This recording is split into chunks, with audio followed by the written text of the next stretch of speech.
accountability system used by the FDNY and many other fire departments nationwide is now available from Systems Definition Incorporated or your local Motorola dealer. SDI is a well-known software application developer for FDNY and is the company behind this game-changing technology. SDI has paired with New York State fire departments, including Central Islip, to solve the challenge of accounting for members who respond after the tones go off. Keep track of your members at your next big incident with a proven solution designed with the New York State Volunteer Fire Department in mind. For more information, visit systemsdefinition.com.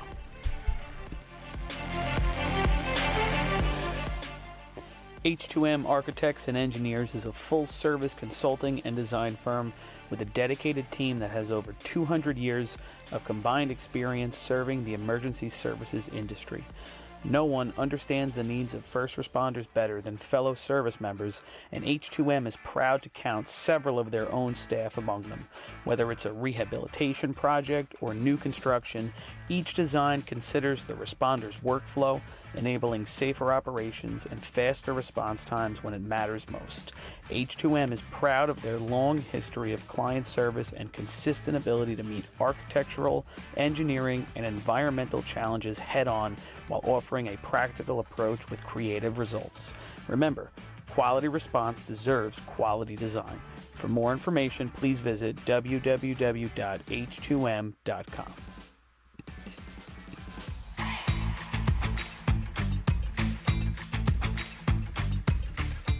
Coastal Fire Systems is the official SCBA dealer for New York State drill teams. Scott air packs, cylinders, RIT packs, refill compressor systems, gas detectors, ProTech and Dragon fire gloves, as well as the future in thermal imaging technology. Coastal is also a one-stop dealer for Petzl, Scott, CMC, and Colorado bailout systems, along with professional training to keep your members sharp and meet New York State requirements. For more information, check them out at www.coastalfiresystems.com. Integrated Wireless Technologies is proud to be the exclusive Motorola dealer for New York State Fire Department drill teams. IWT offers the full line of Motorola products to fire departments, as well as David Clark headsets and sound-off signal emergency lights. IWT is your one-stop shop for custom-engineered radio solutions, licensing assistance, dispatch solutions, and top-notch reliable service with fully insured technicians. Start off your next radio upgrade with IWT. Check out their website at www.goiwt.com.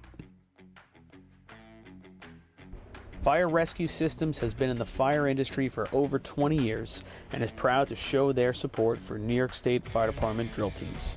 Serving the NY area with a complete software solution for emergency service entities, FRS software is efficient and easy to use, making it ideal for emergency situations. With a wide array of fine-tuned and tested modules, FRS provides a modular-based system to fit every department's needs, regardless of size. For more information, please visit www.firerescuesystems.com or call 631-234-1304.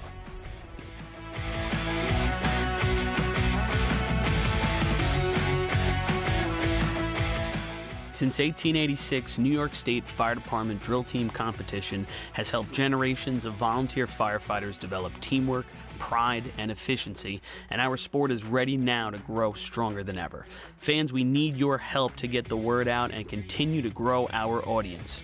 Whether you want to watch the drill live or get your drill team fix during the week, head to NYSFD Drill Teams on Facebook, Instagram, Twitch, YouTube, and TikTok, and hit those like, follow, join, and subscribe buttons. Thank you, fans, for your passion and your dedication to New York State Fire Department drill teams.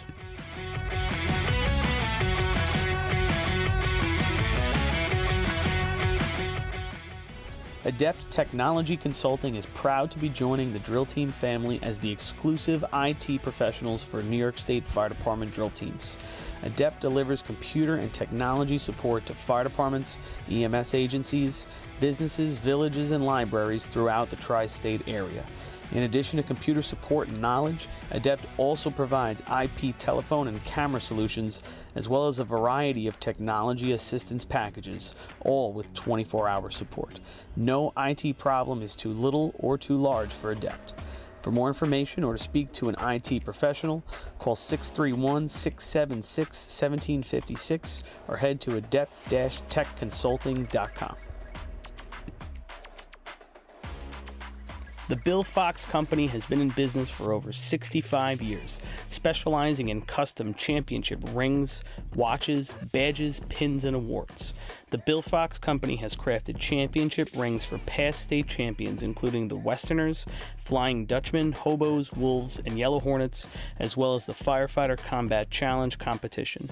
Bill Fox Company is the recognized name in recognizing people.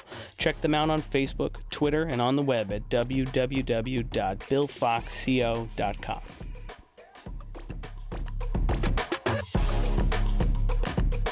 Since 1973, Fire News has been a proud supporter of the time-honored tradition of New York State drill team racing. As they approach 50 years covering the fire...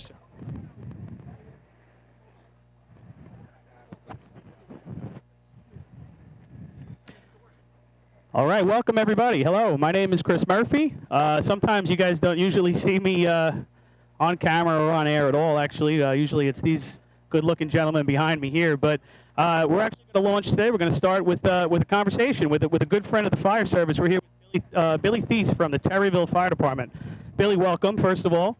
Thanks a lot, Chris, for having me. Yeah, now Billy here, we're launching a new sponsorship and a partnership, really, with the Long Island Firefighters Legislative Conference. Billy's here to represent them today. You are the vice chair of the organization, is that right? Yes, I'm the vice chair of the Long Island Firefighters Legislative Committee. Okay. Pete Olson from Locust Valley is the president. Great, great. And it's pairing both Suffolk and Nassau representatives from fire departments, right? Yes. And how many people are in the organization right now? We got a small team, but it's building quickly, right? We got 40 members on the ledge. That's great. And they're starting to build up on it. That's great. And for a lot of folks who don't understand, this is kind of how business gets done, right? I mean, we need a presence in Albany. We need a presence on the federal level in order to influence conversations when it comes to what's best for the fire service, right? And first of all, let's just go back to a little bit of your history as well, because you've been a fireman for forever, right? No offense, forever relatively, but how many years do you have? 47 years in Terryville Fire Department. 47 years of volunteer, and I was the youngest commissioner. I got elected in 1978. Stayed Okay. 30 years. Okay. 2008. That's great. That's great. Captained a few times. That's great. Yeah, and I'm a commissioner now here at Central Islip, and it's a great role to play because you have the opportunity to influence a lot of these conversations as well, you know, as a publicly elected official, right? So, but now in this new role here, one of the big fights in the last year, which is a great example of what you guys could accomplish, is this ambulance billing thing. Yes, Fill everybody in on that a little Well, bit. for 16 years, we've been fighting to get this ambulance recovery bill through. This way, if you have an ambulance in your fire department, you'll be able to go back and try and get some money through the insurance companies. Okay. This is not going to hurt anybody. I Right. know a few people out there are worried that it's going to do the fund drive, it's going to do this. With this bill, we're able to bring money in to where we don't have to tax the payers, increase the taxes on the taxpayers. Right. And that's our number one thing. It was there 16 years. The Long Island Ledge got involved the last 8 months. They worked tirelessly up in Albany, knocking on doors. Yeah. We didn't do it alone. We did it with AIM. The union was behind us 100% in Suffolk great. County. That's great. Nassau Suffolk Building Trades, Matt Asher, the president, was helping us knock on doors. Fire Department the New York City Fire Department was helping us. Suffolk County Police. We had a lot of people helping us. FASNY. FASNY, a huge role always, right? And Yes. we want to thank FASNY, Yes. who's one of our partners as well. Yep. And I'm sure that they had a big part of that as well, right? Yes, they did. The Suffolk County chiefs, Nassau chiefs, were fire districts. Everybody was doing 100% to get this bill through. That's great. That's great. And like you said, it really, not that there's no losers, but basically insurance companies generally expect to pay for that ambulance ride, and when they don't, that's just money in their pocket. That's profit. So why isn't that going to go back to the volunteer firefighters who are actually performing that transport? It seemed like a no-brainer. Even though that's sometimes the wheels of government take a while to turn, a great group of organizations came together to really pull it off. So thank you to you guys. And really, I guess the question is, what's next? Like, what's on the agenda? What's to fight for? And then what can we do as a group to support your efforts? I would like to see everybody. We have our own PAC committee. It's $100 to be a chartered member, $50 to be an individual. We have a big fundraiser coming up, Okay. September 3rd at Mulcahy's. Right. Let's talk about that. So It's September going to 3rd. be Notre Dame versus Ohio State. Yeah. 7 to 11 at Mulcahy's Pub. Okay. Talking about a few of the things that are coming up, Assemblyman DiStefano and Senator Brooks has this civil service bill they're trying to get. Okay. To where if you, as a volunteer, you have 5 years in, you could get a year back early for your retirement, up to 3 years. For folks who are also working as a civil servant. Yes. And how incredible would that be? I'll take that deal right now, by the way. That's a big win for me. But hey, listen, the fundraiser is where it all begins, right? If you, first of all, who doesn't mind going to Mulcahy's for a football game? It's a no-brainer. But also on top of that, $85, and all that money goes right back into the Political Action Committee that is going to be influencing conversations that are going to help volunteer firemen. Yes, no, definitely. What I'd love to see with our pack is what you guys have here with the drill teams. You guys are solid. You're 100%. This is a family organization, right? And we're here to do the same thing. We're here to protect our brothers, sisters, lady service companies. We're in this 1,000%. Awesome. We just need your help. Right, that's it. So, folks, listen, Mulcahy's September 3rd. You'll hear about this for the next month. This is our newest partner here, the Long Island Firefighters Legislative Committee. $85, Mulcahy's. Go watch the game and support a great organization that is doing the hard work that maybe we don't all want to do to influence change that supports the fire service. So, Billy Thies, thank you so much for Chris, being on with us. thank you, man. Yeah, Being we a really partner with appreciate it. you. We're gonna thank you. jump to a commercial real quick, guys, and then we're gonna get this preseason show kicked off. So thanks everybody for tuning in. Thanks Billy for stopping by. We're gonna hit a commercial. We'll be right back. Thanks, Bill.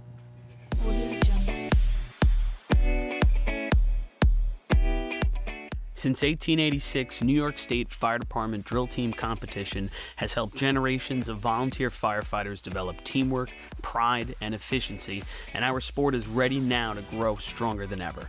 Fans, we need your help to get the word out and continue to grow our audience. Whether you want to watch the drill live or get your drill team fix during the week, head to NYSFD Drill Teams on Facebook, Instagram, Twitch, YouTube, and TikTok, and hit those like, follow, join, and subscribe buttons.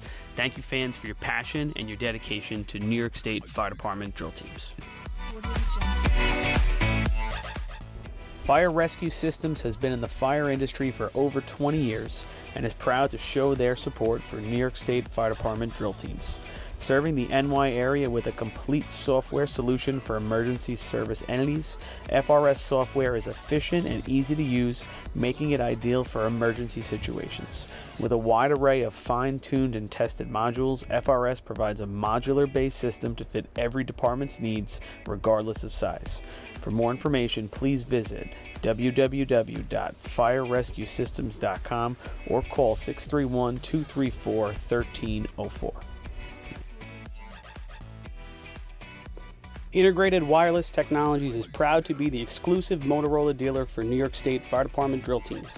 IWT offers the full line of Motorola products to fire departments, as well as David Clark headsets and sound-off signal emergency lights.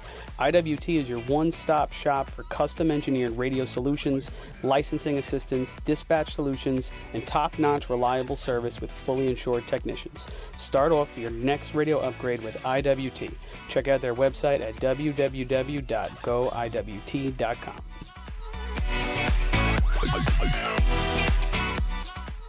The Bill Fox Company has been in business for over 65 years, specializing in custom championship rings, watches, badges, pins, and awards.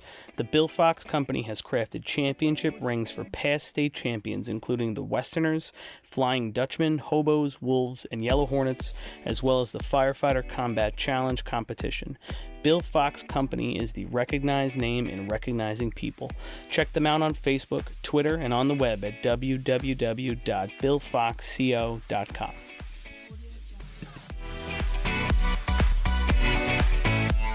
Since 1973, Fire News has been a proud supporter of the time-honored tradition of New York State drill team racing.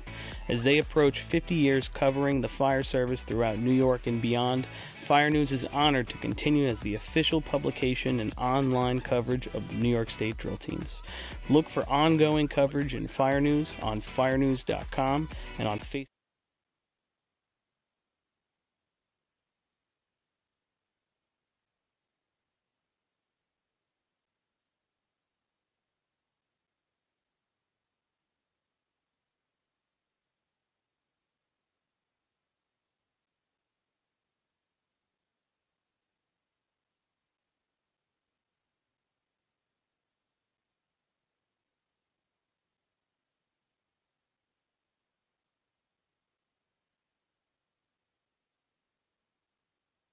the Westbury Turtles. Fellas, beautiful day for racing right here.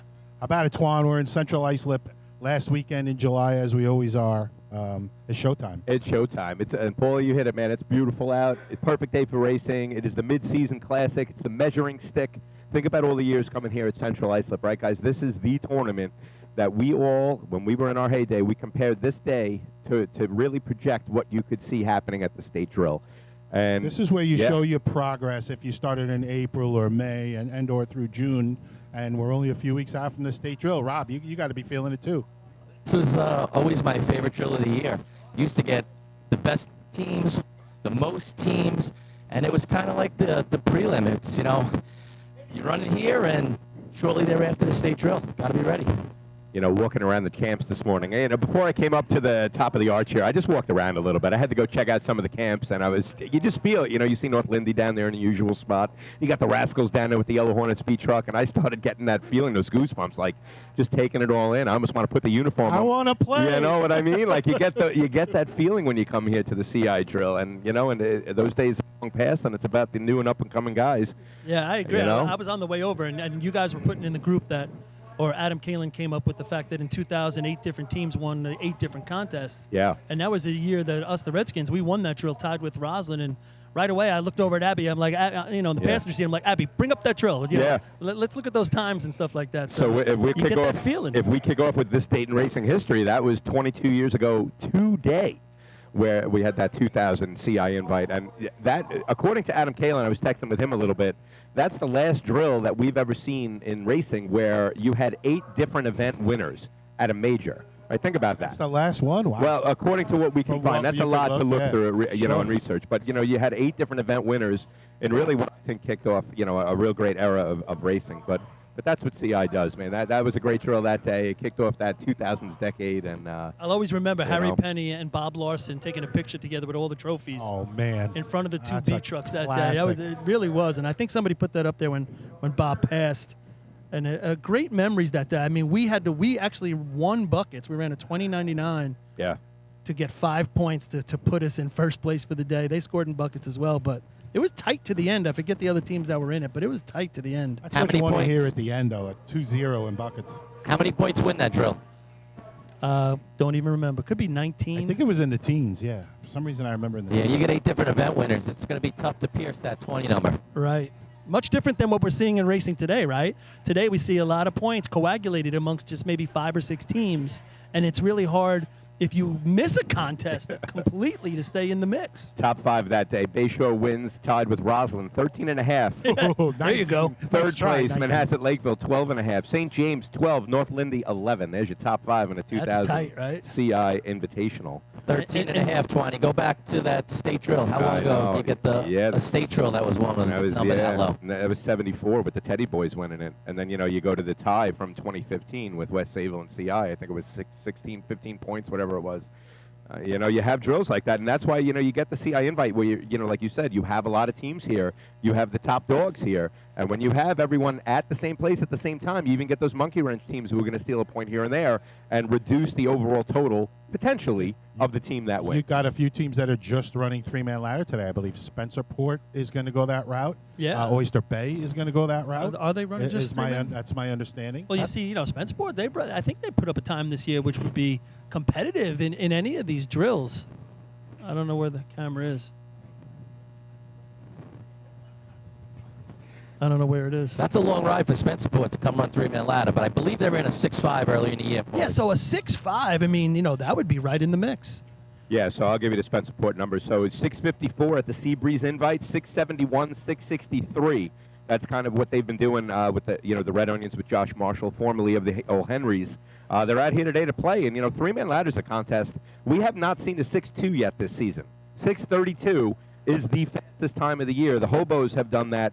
And the Wolves have done that. So I'm looking forward to seeing that 6.2 crack into racing at this tournament. You know, we need that 6.2 to keep it real. I think you're going to see a challenge today. And by the way, folks, if you're at home right now, this drill doesn't start till 1 p.m., which is shortly. But, boy, oh, boy, it's a beautiful day out here. They got the shade running along the north side of the tracks here. Paul, you see all the people sitting up on the first couple of rows, all in the shade. The sunshine spots are open, but the shade's going to grow. So come on out, support the Maybe Central not, Islip might Fire not grow Department. for us. We might get. No, right- we're gonna be in the line of fire, literally. Yeah, you better put a hat on that thing because Oh, you're yeah. gonna get burned today. Oh, yesterday it was cloudy, so I didn't put the hat on, and boy, did I pay for it.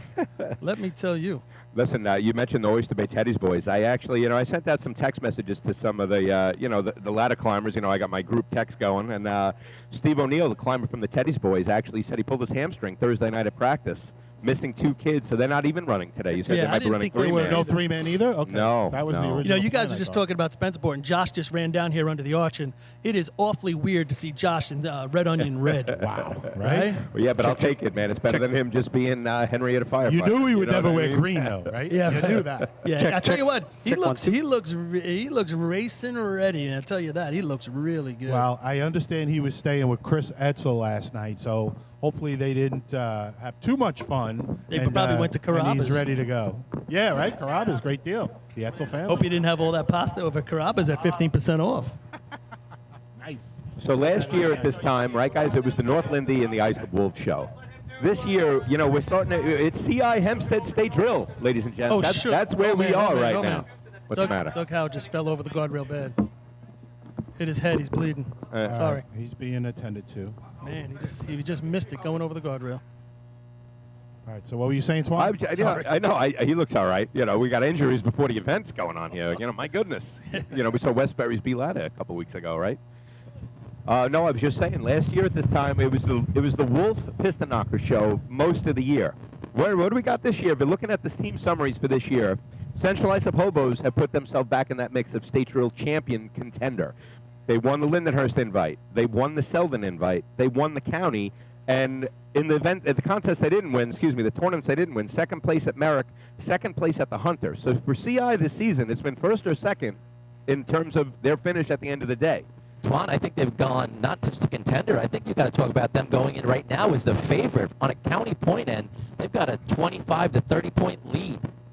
Yeah, I'm with you, Rob. CI definitely the favorite. And Twan, you're talking about some other teams. West Sayville has poked their head up in there. North Belmore. And now Farmingville, not a lot of competition last week, but boy, oh boy, did they dominate last week at their drill.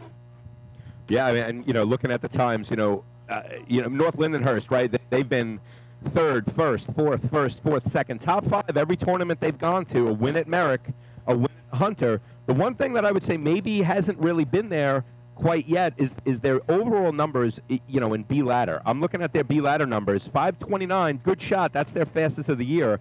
Couple 5.3s and a couple of misses under North Lindenhurst belt. If they get that consistent 5.1, maybe Ducky puts it back into 5.0s, right? He's done it before, and they get off to that good start. Their hoses has been lights out for the Piston Knockers Just speaking this about year. numbers and everything, Yeah. just go back to 2000, 22 years ago today. Yeah. We run a 9.26 in C ladder. We didn't score.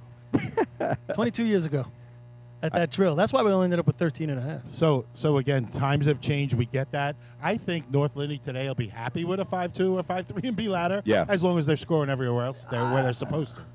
I You don't have think to it's go going to be a little bit 5.0, better 5.1. than that. And, Might be. I don't know if you talked about, I was doing something else. I don't know if you talked about Islip yet. No. Apparently, Islip's got the C truck back where it's supposed to be, and Mike's driving it like he used to. So And- Islip is really excited about And I'll today. tell you what, their team summaries this year, they come in second at Lindy, second at Selden, third in Merrick, third at the Hunter, but don't place in the county, right? They come in 6th place in the county. Terrible day for them, 9 points overall. They were missing some key guys. There you go, and that's good to know. And now, So you had a bad day. and they're off the rest of the month. Like June, we get out of the gate. It was crazy. Lindenhurst invite, Merrick invite, Selden. We cap off June with the Hunter. And then we get into July, we hit the county, and then the past 2 invites, we talk about maybe not having every team represented with the Connolly and the Farmingville invite. A lot of conversation about what to do with those drills moving forward. Yeah. But it's good now to get July back Well, on I was track. speaking to some of the guys before from end of Islip, it. and they couldn't say more good things about having those weeks off. Right, They're a right. veteran We have run team, our and they invitational enjoyed drill that and think it's going to benefit in them greatly. honor Is their mic of coming through us, or do we I know? don't hear particular him in my members of our headphones. department. Now we got Well, it. this year, we're not going to run it in honor of one person. That's Billy Miller Nor you're two hearing right now, people, addressing the but live 3 audience here people at this CI. year. So we'll give him the 3 honors. gentlemen from our department that are celebrating 50 years of service. You got it. At this time, I'd like to introduce them one at a time to you. And before I do that, I would like the trophy that is going to be presented in their honor to come out to the middle of the track.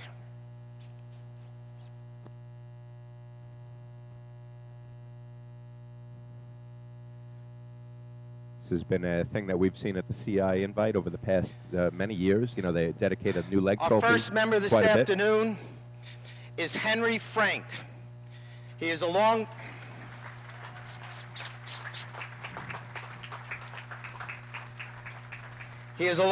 resident of the Central Islip Fire Department, of the Central Islip town of Central Islip. He joined the fire department in 1972. He immediately joined Engine and Hose Company Number 1 and also joined the Central Islip Fire Department drill team, the Hobos. He was elected as captain of the Hobos in 1977 and in 1978, where in 1978, the Hobos won the New York State Championship. Henry is also part of the 1976 State Championship, the 1990, and the 1993. Ladies and gentlemen, 50-year member and honorary chief, Henry Frank. How about a big hand? All right, Hank Frank. I don't know if you guys have ever noticed the front of the Redskins beat truck has that script Redskins written down on the front. That Hank Frank made that for us. Back in the day, that's a long time ago. We'd like to honor this afternoon Charles A. Murphy. Charlie Murphy. Basically, the CI And if Hobo Charlie story. would please come out to the arch, bottom of the arch. Maybe one of the nicest people Charlie you'll joined ever the meet. Central Islip Fire Department on March the 7th, 1972, and immediately joined Engine and Hose Company Number 3. He also immediately joined the Central Islip Fire Department drill team, the Hobos. He was elected captain of the Hobos in 1979. Ladies and gentlemen, this man is still a member of the Hobos drill team to this day as our treasurer. So he has been a part of 9 of our 11 state championships.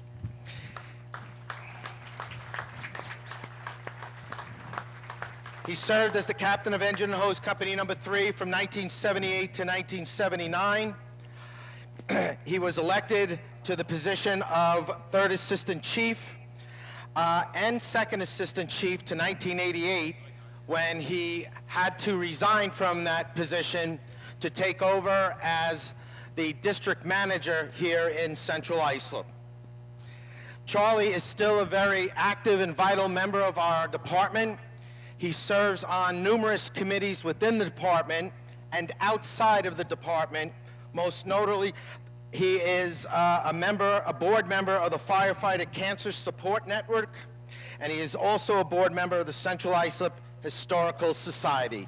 Ladies and gentlemen, 50-year member and honorary chief, Charles Murphy.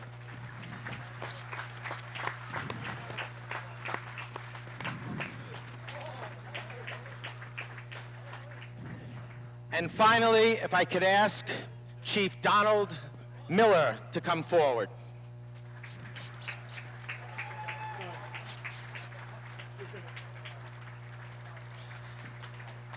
Donnie joined the Central Islip Fire Department in July of 1972 and immediately joined Engine and Hose Company Number 1, as well as the drill team, the Hobos. He was elected as captain of the Hobos in 1982. He was a member of the 1976 and the 1978 New York State Championships. Donnie is a proud member, and he'll tell you this, of the Moto Hose Class C team that ran the very first 12 in our sports history, 12.86 seconds in Watertown in August of '76. The same day as the first date of efficiency as well. He was elected as the captain of Engine and Hose Company Number 1, and later served as chief of this department from 1992 to 1994. As well, he too is still a vital and extremely active member of the Central Islip Fire Department. He also serves as the Town of Islip Fire Coordinator since 1994. Since 2012, he has served as a Suffolk County Fire Coordinator, and he is currently a field instructor for the Suffolk County Fire Academy. Ladies and gentlemen, 50-year member and ex-chief Donald W. Miller.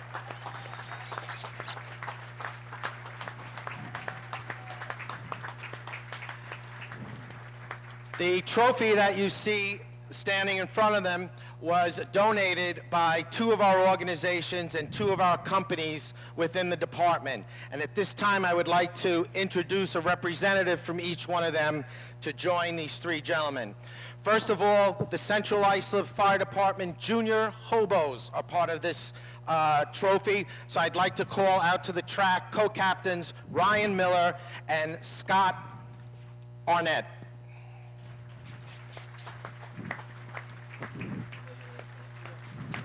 Any relation to Hobo's Climber? And yeah, that's his brother. And Next, so it will continue The Central for Islip Fire another Department 20 years. Hobos are part of this trophy, and I'd like to introduce and ask to come to the center of the track our captain, Ryan Murphy.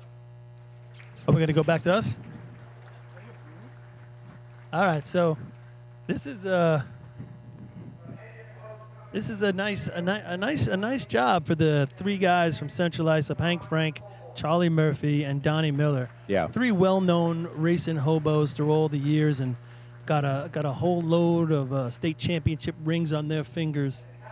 And let me just say this: Billy Miller does a phenomenal job as always. You know, he always gathers up the info and he puts it out there just so succinctly, perfect for what they do here. I just really enjoy the way he does it. He's a good public speaker, man, and he had the stats to go back it up. I love that 76-state drill, the first 12 ever in C hose. Yes. Also the first 8 in efficiency, both on the same day. Yeah, it's pretty crazy. Right? Think about that. If you think we've talked about that before at state drill broadcast. But that was the change in the hose, Yeah, right? So yeah, it made a probably. difference at that point. Right.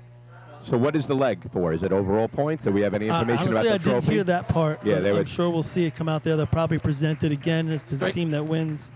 There's a lot of lumber you can go home with if you win the CI invite. I'm telling you, it's like one of those great drills, and it's Yeah. it's similar to the town tournament here. Yeah. You'd be surprised how many leg trophies are at the town, but the invite has a ton of them as well. Yeah. Check. Well, they've been doing it a long time here, Yeah. Paul, and people want to contribute. They want to remember people. The 59th annual, and if I love on the score sheets when they note to Twan. I love on the score sheets when they put the prior winners on there and stuff. No errors. You can see, going back to 1963 when they win the original invite there. I love it. You need that history, right? People love great. stats. People, you look at like Yeah, Manhasset Hempstead Lakeville. does that as well, yeah. Yeah, you look at Manhasset Lakeville winning the 1974 CI invite. Who do you right? think does Hempstead's scorecard? Twani sitting next to us, yes. But I know, it's always nice to look and see Bayshore, 2 words. what teams won the drill, how many times. I always kind of get a kick out of seeing I who do won, too. how many Like, times. East Islip's won it twice, 2002 and 2011. 11. That's right. Yeah. That was the Josh Kaysen era right Yep. before he went over to Islip. That first win in 02, right? That's 20 years ago now, and that was we Yellow Hornets good team that year. We were rocking and rolling. We come to the CI invite that year. We would talk about this being the measuring stick. We put up a terrible day, Rob. We take 3 and B ladder, 5 and pump. Don't come down the track. End up winning the state drill that year. But the Guzzlers were one of the top competitors for us that year. Along with the Dutchmen and the Wolves, who were, So we just keep saying those names this year. a personal note to say it's 59 years. So Yeah, I know. I was in the womb in 64, so Too much info. I really only missed one. I only missed Yeah. 63, so Yeah. pretty exciting because I've been here since, no doubt. Yeah, we're being treated here with Owen McCaffrey's daughter again doing the Yeah. Star Spangled Banner. And boy, she does a phenomenal job. After this, we'll get back to like first experiences at CI. I can name mine clearly, but we're going to give a national anthem now.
Yeah, I don't know about you boys. I can't sit still. Yeah. I'm ready to go. I think CI great invite. job Let's right there. do it, baby. I think we have our own Whitney Houston. Really think we do. That girl does a fine job. Should bring her every week. For a moment of Great job. silence, let's remember all of those men and women from the Central Islip Fire Department, as well as our racing family, who are not with us any longer, who were here a year ago today. Also, keep in your thoughts and prayers all those men and women who are serving both overseas and here in America to keep us safe and free.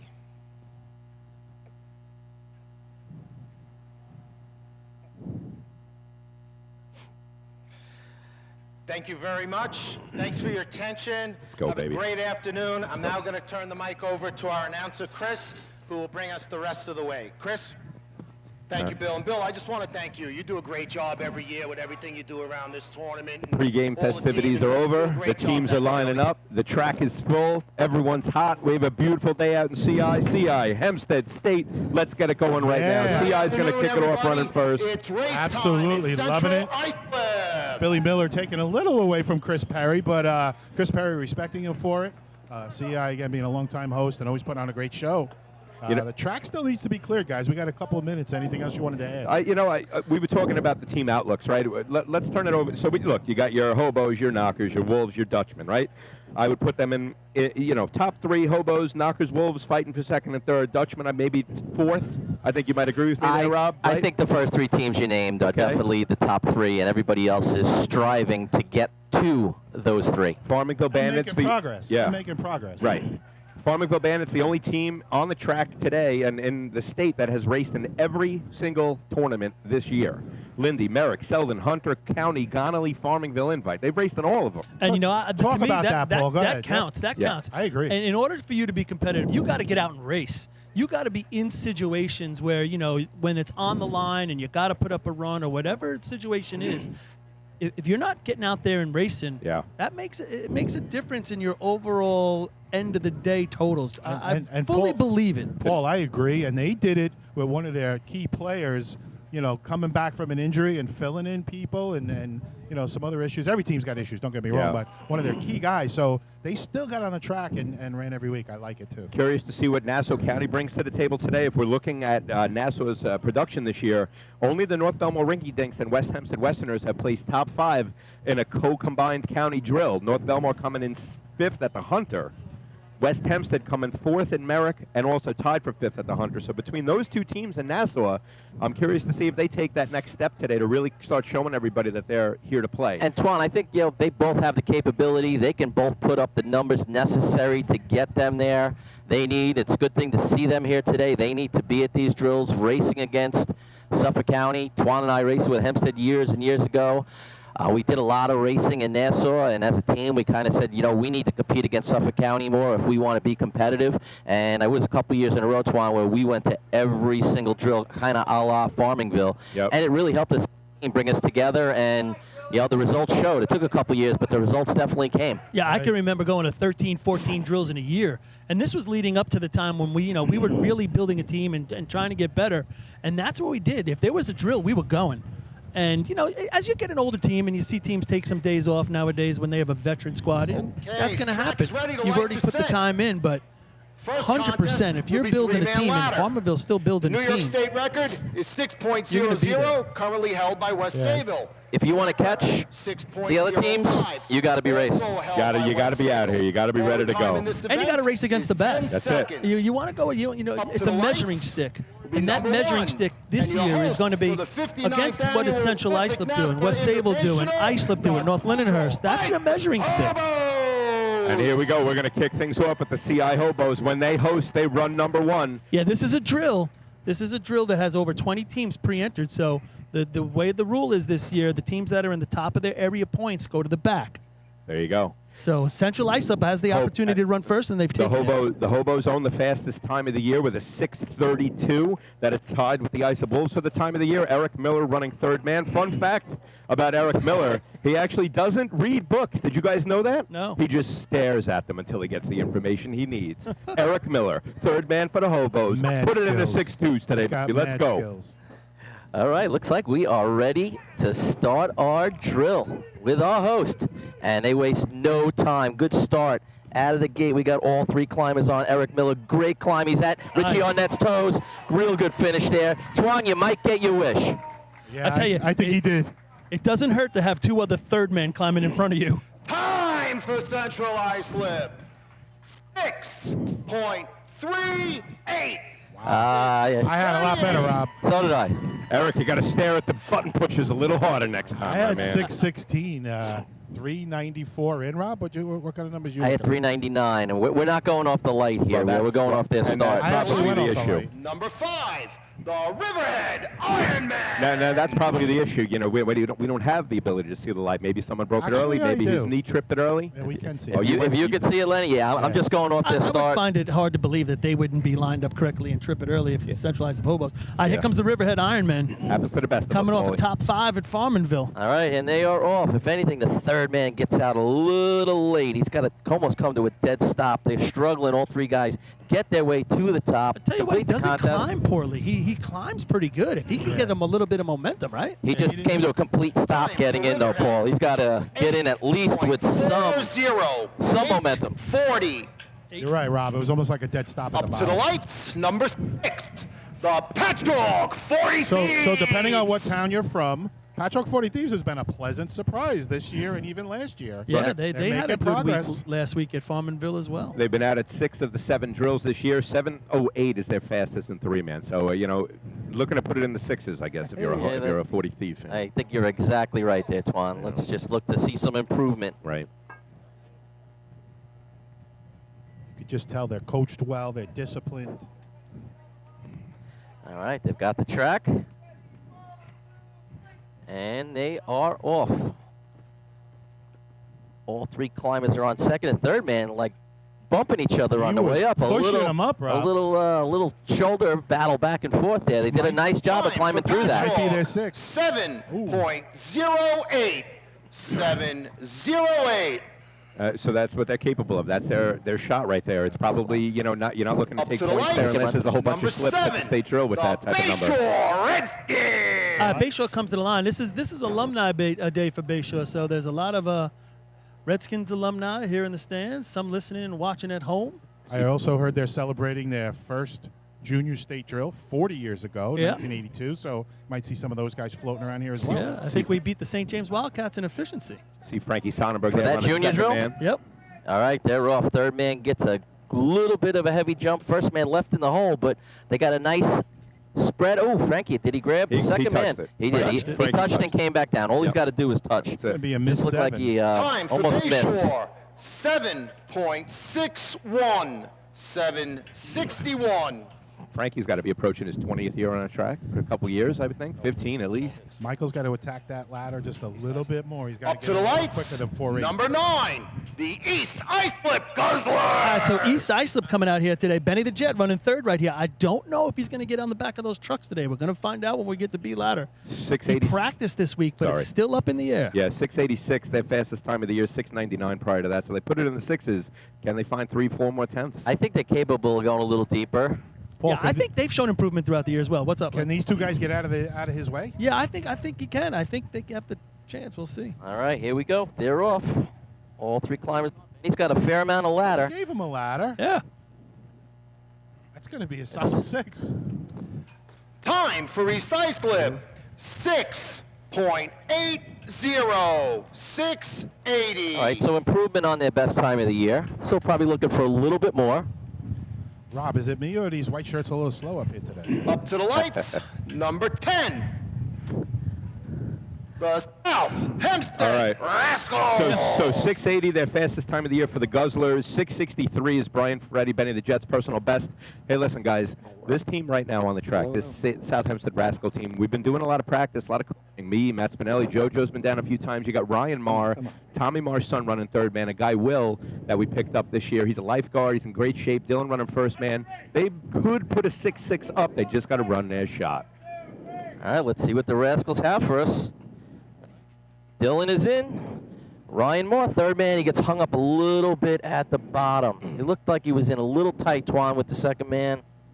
But I'll tell you, I had him 4:18 in, Yeah. Twan, so he was moving. Time for South Hempstead, 8.28, 8:28. You know how that feels. You're a young and up-and-coming climber, and You you come sort. to the CI invite, and you Up to get the in and you lights. slip. That is Number a 11. heartbreaking slip. Linden But it builds you. It builds you. you for the future, man. You got to have misses like that. It does, Sucks. and It's the worst, but you as just you shake it off and you move on. He As got, a new young, as a new young guy, this is the closest thing to the state that he's seen. That's it. So and he got to the top of that ladder, and he hit that He- top rung like he knew he messed up on that. And you know, you just saw the, Yep, the his facial disappointment in it. You know, expression. and that's what I like about the kid, man. And he's fast, and he's got it. And again, Tommy Marr's son, cares? Ryan Marr, and he'll be back next week. we got a little problem with the lights right now, guys. You know, I was just thinking, as South Hempstead came to the line, you know, obviously you had the Yellow Hornets, the Flukes, and the Rascals, and Yeah. who would have thought that South Hempstead would be the team that was still running? Isn't that funny? I'm still Right? standing. That's Right? funny. It's kind of crazy. You know, it's funny. It's the mergers with them this year, but they got the Yellow Hornets beat truck. Yeah, I can't tell who's from what Right. department anymore. Right. We Well, got what they got? You got Rockville Center, we got Hempstead. Woodland, yep, a Buckeye, and a couple of Yellow Hornets. So it's mostly All right, here Rascals, comes which Lindy. is why we went with that team. Yeah, There you go. Lindenhurst hasn't really been out all that much this year. Good to see them back out today. All right, here come the Snails. First man, some big steps. He's in and gone. All right, all three climbers on. Steady climb there for Lindenhurst. Yeah, this could I sneak think it into could be the another sixes. 6. Yep. Potentially. Time for Lindenhurst, 6.92, 6:92. And they seem happy with that, Rob. Yeah, They it's wanted to currently get into third. The sixes.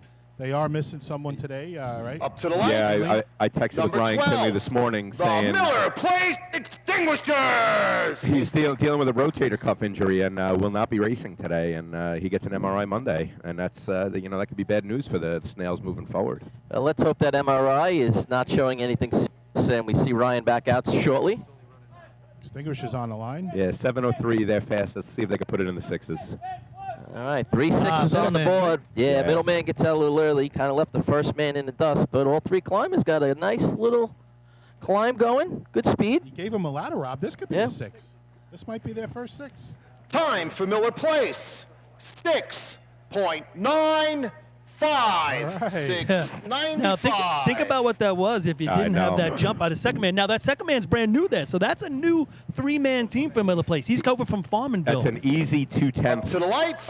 mistake Number right there. 13, 2/10 improvement the for next time. Farmingville Bandits. I don't know if you guys noticed, Chris Russo, That's what I'm formerly of the saying. Bandits. Yeah. Yep, So been in he's there. running second man right there, and it makes a difference in their 3-man team. You could Yeah. see it on the ladder. And here's his ex-team running next. And The a little bit Bandits- nervous. Looks like he jumped a little bit though. The Bandits have completed the 3-man ladder in all So- 7 contests between 7:02 and 7:21. All 7 of their shots. All right, I'm sure they'd like to go a little bit better Justin than that is here. charging All right, got hard. all three climbers are on. Oh, this is gonna Justin's be got a good. nice job going. Good finish. Wow, did he charge a ladder? 427 for a bigger man. This is a solid 6. Time for Farmingville, 6.83, 6.83. So that's their best shot of the year, 683. And you're right. You saw him grasp at the top rung, man. He did it with authority. Yeah. And that's, was you know, up to the something you lights, really number have to 14, sometimes teach ladder climbers, right, Twan? Evans Yes, sir. You got to keep that Bowles. momentum all the way to the top, and that's the improvement that could be made in that shot. His personal best, Justin, is a 660. So again, that's that 2/10 difference right there. They got to find it. Nonetheless, that 683 right now is third place. Yeah, he had his head down charging hard. That's the hardest I've seen him dig it all year. You Yeah, got the that- hobos and then years. everybody else, right? 6.8s and 6.9s kind of You know- making up the rest of the numbers we're seeing. But, first man jumps out really early for Selton. He's going to be on the arch waiting by himself. Second man's a quick miss. Third man goes right past CJ him. goes right by him. He's ready to rock. Yeah. I've been watching that CJ boy. He can climb a ladder. Yeah, The I don't three-man- want to talk man crush, Paul, but he's got some body on him that can. No, he's got that Overtime ladder for climber Selden. body. Overtime. The long legs. I mean, He's got a built little for it. bit of Josh Marshall right there. He's got that ladder climber, long arms, long legs, And you could see the Up to the determination in lights. his face. He's going to Number be a player going 17. forward. Well, when your father builds the three-man ladders, Yeah. it's Right. a pretty good way to practice. It's probably true. Think about it, all the team's ladders he's climbed on. Right? Tested him out. Just about everybody's. Dad's guinea pig. He's one of the few guys that can climb every day all year round. You know. All right, Carl plays frogs. One of the post entries today. East Farmingdale's actually running number 15 if you're scoring at home, and Carl Place is now 17, Spencerport 18. So a couple of the post entries right here in the middle of the lineup. Frogs just looking to complete a shot and get a number here. All right, here come the frogs. First man on, he got a little bit of a miss on his second step. Bottlenecks everybody else below him. Kind of just making their way to the top. Yeah, Carl Place got to go back to their camp and regroup after that one. Or to look up the definition of the word uniform, because including the ladder holders, there's not two guys with the for same Carl color Place. shirt on. Overtime. And now we have Just one a of the pet peeve of highlights of mine. this contest coming up right now, guys. Spencerport Red Onions making the trip Up to the down. lights, and we'd like to welcome them from coming down here from Western New York is number 18, the Spencerport Red Onions. And Doug made it to the starters Yes, position, he didn't Paul. have to climb over the guardrail to get After to the his- start line. after his Josh stumble. Marshall running third man for the Red Onions, moved over from Henrietta, first year back. 6:54 is his fastest All time right, this let's year. see. Spoiler. 6:38, first place by the Hobos. They All could be right, a long spoiler. ride for Spencerport. Let's see if it's worth it. They're on. First man going, second man, Josh Marshall. He's got a really good Pushing climb up. going. That was a Second, good third man grab side by side. And he does a nice job climbing next to him right there. 4:19 in. This is a mid-6. Time for Spencerport, 6.69669. Pretty much where they've been this year, right? 669 is going to be second place right now. Josh walking away, shaking his head. He's Yeah. obviously not happy Well, with he's that. shaking his head because they've completed the shot Up to the 4 times lights. this year. That's his Number third fastest. 19, the 6:54. Hageman Gamblers. 6:54, Billy says happy 63, birthday. 69, and then 6:71 the times for the Red Onions this year. So yeah, that's why he's shaking his head. I thought And the then first I man like might it. have got out early. Yeah, I don't think it was that much though, Paulie. the start And and he three-man really ladder. caught the second man on the ladder. He did, but I don't think that held him up. Hey All right, guys, Hageman Gamblers. coming off a 6:54 at the Gonolly. This is a big shot for the Gamblers. All right, here comes Hageman. Third man charging hard. Little pitter-patter. They're all in. Third man's got a good little Nice looking run acceleration right towards there. the end. Third man in at 4:17. This is a mid-6. I agree, Rob. He really finished that strong. Up the Time top. for Hagerman, 6.66.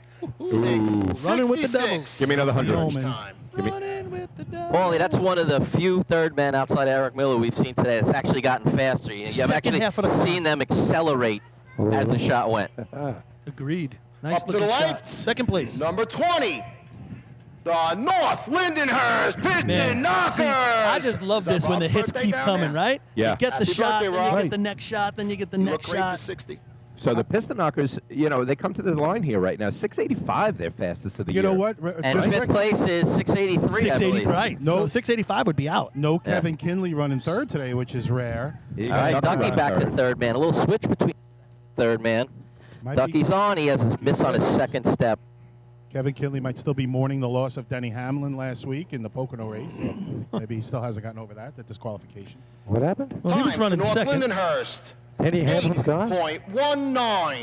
8.19819. Got disqualified after winning the race. Kicked out. First time in like 40 years or something. Right? Yeah. Up to the lights. Good thing we don't check Number that for the race 22, here, huh? the Islip Wolves. All right, so we talked a little bit about Islip as we did these other teams coming in, and then they got big ideas for today. Let's go, baby. Do we get the first Well, listen, 6-2 of the season right now? The only real team that could challenge Central Islip with that 6-3. Josh Kaysen, as we know, individual ladder record holder. And they're 6:15 all to his off. credit. Good start for Islip. All three are in. Josh Kaysen misses second step. Same place Ducky just missed on the shot before. 4:02 in. Yeah, that's the And he number. had the mo as he got on. That's the number. Time for Islip, 7.87. The West- 7. Yeah, are they not 87. racing? Weston is Yeah, not no, racing? I thought West Hempstead would be here today. I don't know what happened with them. Let me send out a text, see what's going on. Up to the lights, number 24, the West Dayville Flying Dutchman. So if you hear an extra voice, folks, Billy Cornell, Oh, I got my Westbury mic Turtles, working? has joined us. He's got his notebook, so he'll be bringing you notes all day. I got my mic. That's all that matters now. All right. West Sable, last time we saw them, they were winning the Joe Gonley. Yeah, heavy 20 to win that tournament. Had a really good day that day, and they're off. All right, they're 6:57. off. Billy Holt gets out of the gate a little early. Him and Maddie side by side all the way up. Good Clean grab. run. grab for Billy. Good finish. 412 in. This is a mid to low 6. Time for West Bayville. 6.48. 648. They are happy with that right now. Wouldn't you be? Best shot of the year for the Dutch right there. If you're That is West correct. Sable, you're going to be thrilled with that Right. run. Second place as we look North Belmore coming, but boy. What you said, Paul, they're coming off a win Up to 2 the weeks ago lights, as well. Number 25, the North Belmore Rinky It really looks Dinks. like West Sable turned the page here. They're on the winning ways again. Billy Houghton's never happy with any shot that he runs, I like so he it. won't even smile for that. But I can tell you, that's been there. We just haven't showed it till now, so I'm sure they're happy. And third man for Big North start. Belmore, him and the second man are going to get on side by side. Gotta Going to be make it tough, pay. and they are struggling as they make their way up. But I tell you what, they did a nice job. I think it's going to be out of the money, but they did a nice job climbing. This is They gonna were be a right on high top of 6. each other. Time for North Belmore, 7.02. 7.02. I don't know, these white shirts up here, I give them a lot of credit a lot of times. Up to the lights, number 26, the Copeg Yellowbirds. Yellowbirds are looking at a 680 right now, is in 5th place. That shot for North Belmore was over before it started with that start, though. Agreed. You lose 2 to 3 tenths right off of that, and that's a bad feeling as a third man. When you jump early and you see the second man still on that line, it's like, ugh. Nowhere to You know, go. It didn't happen too often. Not only that- What but do it you do, happened. Tron? You just pass him? Yeah, you just try to adjust. Not only man. that, you got nobody else to blame. You It try- sucks. Billy, your favorite Yellowbird third man run. He's waving to the crowd. He's loving life. Chris Brand here, Copeg, One of my 679 at the favorites to county. watch. All right, they ran a 6.7 so far this year. They're going to need that second man gets out second man early, way out. leaves Chris Brandt Wow. on the line. Chris is going to have some work to do to make up for it. He's trying. Guys, I don't know what's going on with these starts. There's been a lot of terrible I starts agree. today. A lot. This Like might be a 6. the Time start. for Copeg, 7.10. 7.10. A solid 3/10 by the second man there, that's for sure. Film the start. Just film the start. Everyone needs to go at the same time. The first man can wait a hair longer, but second and third man, you got to go at the same time. Well, at the very least, we always said, if you're the first and second man, you better not break the line. right. Exactly. Fine. You're the two guys that can't break them the up. line. Exactly. Ideally, you want all three to break at the same exact time. But when you Up play to with the fire, lights, then the number first and second guy break it. 29, the West Islip Raiders. Like you said, Twan, if you're going to design it different than all three going together, it's that third man getting that slight hair, jump to make right. because he's the one that stops the clock. It's bad today. Post Like, entry right here, number right? 29, West Islip. All right. Well, they actually got a good start. Let's see what the Raiders can do. First man misses around his third step. Everybody behind him literally had to come to a complete stop, make their way up and finish the shot. Yeah, so who's left Time here? for West Islip. One more team. One more team. 9.99. Just inside. Up to the lights. Overtime, yeah. Number 30. The North Babylon. What do they call the last guy drafted? The Mr. Insignificant. Mr. Irrelevant. Mr. Irrelevant. That was the Mr. Irrelevant run. $9.99. All right, here comes Deer Park North Babylon combination team here. Tyler up front, Dom Albanese, and then Brian Bradbury bringing up the rear. 680 to get in the mix. Don't know if they got that one in them, but let's see what happens. Mr. Bradbury, senior, 50 years of racing this year. So, a little side note. And fun guy, too. All right, here comes North Babylon, and they are off. First man gets in, kind of slow down at the bottom. He kind of found his way, but he's stopping the third man from making his way up to his grab. He lost his momentum on the ladder, Rob. He didn't push through it. You got to keep those legs pumping. It looks like we do have one more team, guys. Time for North Place to Babylon. 8.18. Running out of turn? With Your permission, I attention, hope. please. Running out of turn with permission. Eight, It's Darrell. Look at the smile on this ladder you got holder. Bucket hat going on. 818, Paulie. Yeah, So- they This is Number something. 23. Rath had the services this morning, so we had Oyster a Betty's little bit late getting What, they get lost? This is something. I had to wait didn't- for the synagogue to close. So That's I right. stayed out. Early services. Second There you man go. here, guys. He's got his foot all the way up on that second Gonna line. bring them all the way from Long Beach. They just gave me the race, three-man ladder, and a couple new guys, first time out doing it here for the. Oh, All right, first man What's the- leaves a Rath was in a little rush. early. He wants to He get got- up and out of the way. He wants to be out of the way. All right, third man has a little hesitation on his Nothing second new there step. for Matt Rath being 3/10 up before everyone else, that's for sure. As you said, Rob, second man out early. Third man lost his Time for hands a Oyster little bit. Bay. 8.22. And he laughs. 8.22. It was a 6-5 without Rath. Rath is up here like he's running for mayor, slapping hands, kissing babies. Well, it's better than his first man job. Better politician than a first man? Is that what you're saying? You won't see him at Mulcahy's, that's for sure. All right, so that's the end of three-man ladder. Dude, I got to say, Hayes. thank God. All right, so Nice what you shot guys there for the Central Islip. That's going to be a 5-pointer right there. 638. Thank God for that CI 638. If you look at the history of three-man ladder at this tournament, from ready for this fact, from 1987 up until 2020 or 2019, a 6'3" or faster won this contest. Last year, a 6'48" wins it. It breaks that streak. Today, without that 6'38", the 6'48" would win it again. But the Hobos bringing it back to that 6'3" awesome. number. The last team to win with a 6'5", go back in 1986, the Bayport Red Devils win three-man ladder at the CI Bayport could run, yeah. Right. Bayport scored in the state tournament a couple times in three-man ladder as well. And Rob Riley out there. There you go. Rob Riley. And then after that 653, it was 6'2", 6'1", and 6'3" every year until last. But Can you give an answer on that Riverhead all-time record? No, we need to talk about that. But shout out to Rob Riley. He looks like he could still climb. I like how they win the contest and then make the guy that won the contest take everything down off the arch. That's the way it is. You did it. You're the fastest one at it. Go ahead and go up there and take it all down. Make it happen, Captain. But CI's definitely happy because they won the contest. But I think West Sable's got to be awfully happy as well. That's why I said 2 weeks ago, coming off a win and starting out with what, 4? That's a good start. And it takes 900ths off of their fastest shot of the year, 657 down to 648. Yeah. Results. The Dutch really straightened it out this year, that's for sure. All right, let's listen to Chris. First place, 5 points with the time of 6.38. Number 1, Central Islip. Second place, 4 points. Number 24, West Sayville. Third place, 3 points. Number 19, Hagerman. Big 3 points for the gamblers if they want to make a statement today. 2 points. Number 18, all the way from Western Spencerport. Yep. Big shot for Fifth place, Spencerport. 1 point. Number 9, East I Islip. tell you, drive all the way down here from up by Buffalo out there, Rochester area, and you make it all the way here, and you take some points at the CI invite, and the one event you're going to run, that's going to bode well for them in North Belmore in a few weeks. That's for sure. Did they ask if they could borrow a B truck? Everybody who just scored, move up on your trophies. I got an extra C truck if they want to use it. 5th place. Yeah, with these merged teams, there's probably an extra B truck lying around somewhere. More than one. What's great about it is it just puts another team in the mix. Right. You can throw other teams in a mix in different contests. The outcome of the drill then becomes not so certain, even with the teams that we've been seeing so far. I mean, if you're Hagerman, if you're Farmanville, hey, Spencerport run a 6'2" next week or a couple weeks. Please, Point Pleasant run a 6'4". I mean, and you had Islip, you had Islip miss. You had West Hempstead not here. You have the Rascals North Lindy who can throw miss. with 6'6", and then you have the So that's the type of thing we're hoping to see at the state drill in a couple weeks. I think you could see Spencerport bring that number down. Can Point run that? That's I don't know if they can run 6'4". I mean, I could see Spencerport running 6'4".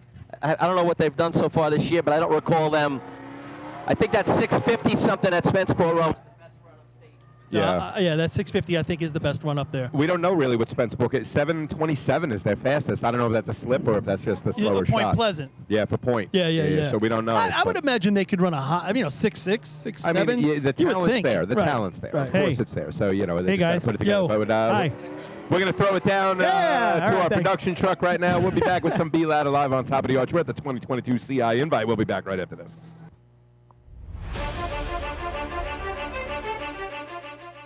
With over 30 years of service in the fire industry, High Tech Fire and Safety continues to be a proud sponsor of the New York State Fire Department drill teams. High Tech has been honored to serve as master distributor for Morning Pride products, including state-of-the-art bunker gear, USAR gear, EMS gear, helmets, gloves, hoods, and boots.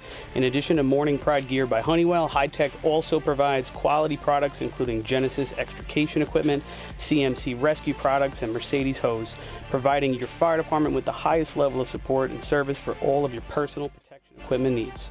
For a personalized demo or to speak to a certified sales specialist, call 631-777-5170 or visit hightechfireny.com.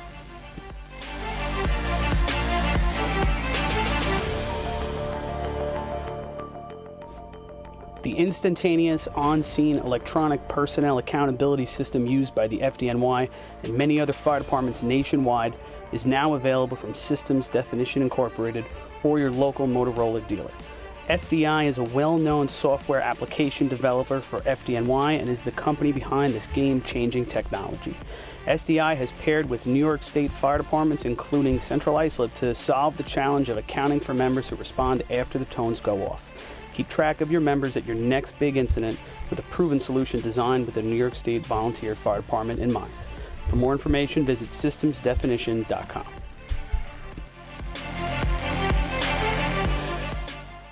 H2M Architects and Engineers is a full-service consulting and design firm with a dedicated team that has over 200 years of combined experience serving the emergency services industry. No one understands the needs of first responders better than fellow service members, and H2M is proud to count several of their own staff among them. Whether it's a rehabilitation project or new construction, each design considers the responder's workflow, enabling safer operations and faster response times when it matters most. H2M is proud of their long history of client service and consistent ability to meet architectural, engineering, and environmental challenges head-on while offering a practical approach with creative results. Remember, quality response deserves quality design. For more information, please visit www.h2m.com.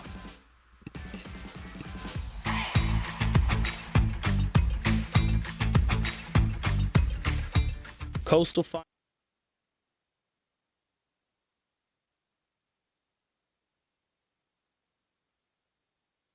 Track record, 4.87, also held by West Sayville. Overtime in this event is 8 seconds. Are we back, guys? Up to the lights. Ready when you are, my man. One. We are back live on top of the arch. So I would say, if you could think about one thing that's dominated racing this year, it's been ladders for the hobos. And it's not just three-man, it's all three. I mean, Richie on net's been nailing it, but boy, as a group, Danny's been driving well. The diggers are going down. The ladder's going up beautifully. Let's see if they continue it. Sorry, Paulie. 14, 13, 11, 6, and 14. Those are the total points out of ladders in all their tournaments this year. Hard to have a bad day when those are your points out of the first three contests. Their worst day is 6 out of 15 at the Hunter, which included a miss and three-man. Hobo's Climber. All right. Kenny bringing in B and put it into 6-1s. Hasn't 5-1s. Hasn't done it yet. Danny Jackson lets them go. They're just inside the 6. A little bit of a straight ladder. Oh, man, I'll tell you what. Does a nice job there following through. I thought Danny heated it up in the patch. He heated it up down there, and they just laid that ladder in softly. What's the dig time? They went in deep with momentum. Here we go. 5.23. 5:23, but tell me I'm wrong. I thought the drop was really hot. Not only that, but the way the four guys handled it off the back, they were all together, and that ladder came up so soft even though it was deep. Yeah. It was deep and hot. They've turned it up in practice, getting that dig time down. Did anyone get the dig? 2.6 maybe? Are we in the 2.7, 2.6 range? Anyone get it? It's got to be 2.6. I mean, it was a little deep. Maybe that might hurt it a little bit. I'm just impressed the way they handled it because I thought the drop was hard. So why is deep and hot. then why is it a 5.2? Like I didn't get a good view. Because of it was a little bit of a straight ladder. That's the issue. I don't think he could really catch all that momentum. It was just a smooth run, but it was a hot drop, and they handled it. And notwithstanding, a personal best for the Hobo's Climber, 5.23. He's been 5.27, 28, 36, 41, 36 all season. And that didn't look like a big deal to him. Consistent, right. And there's room for the 5.0. The 5.0's there, like you just said. Rob, back you were looking at it like I was. When he got to the top, he was just climbing. It wasn't like he was catapulted It was in just there. a smooth climb. Yeah. 1 foot inside the 6. It was hard to catch the whip. Ladder gets to the arch really fast. I don't know. Twan had 08. I had 05. I mean, yeah. I thought, I've been a tenth or two ahead of the officials in three-man as well. That's typical for me. 2/10 on my watch faster than the announced time. Riverhead has the clock. Now, Riverhead had a tough drop the other Thursday night at practice. So we're hoping. What do you mean by that, Paul? The thrower got off and he fell, I believe, right to the ground or started going down, and the diggers had to spear the ladder, and some of the guys are a little banged up. So Riverhead. They might lay it back a little bit right here. That'll throw a shock through your body when it just doesn't go in right. I was not talking everybody's together. to Mike Argenti, and he was saying that exact thing. His body was a little hurting from that. And he's no spring chicken either, right? This is their third outing of the year, boys. Yeah, got to get that ladder up in the back. The climber and the throw are really important. Here they go. Here comes Riverhead. Roll out.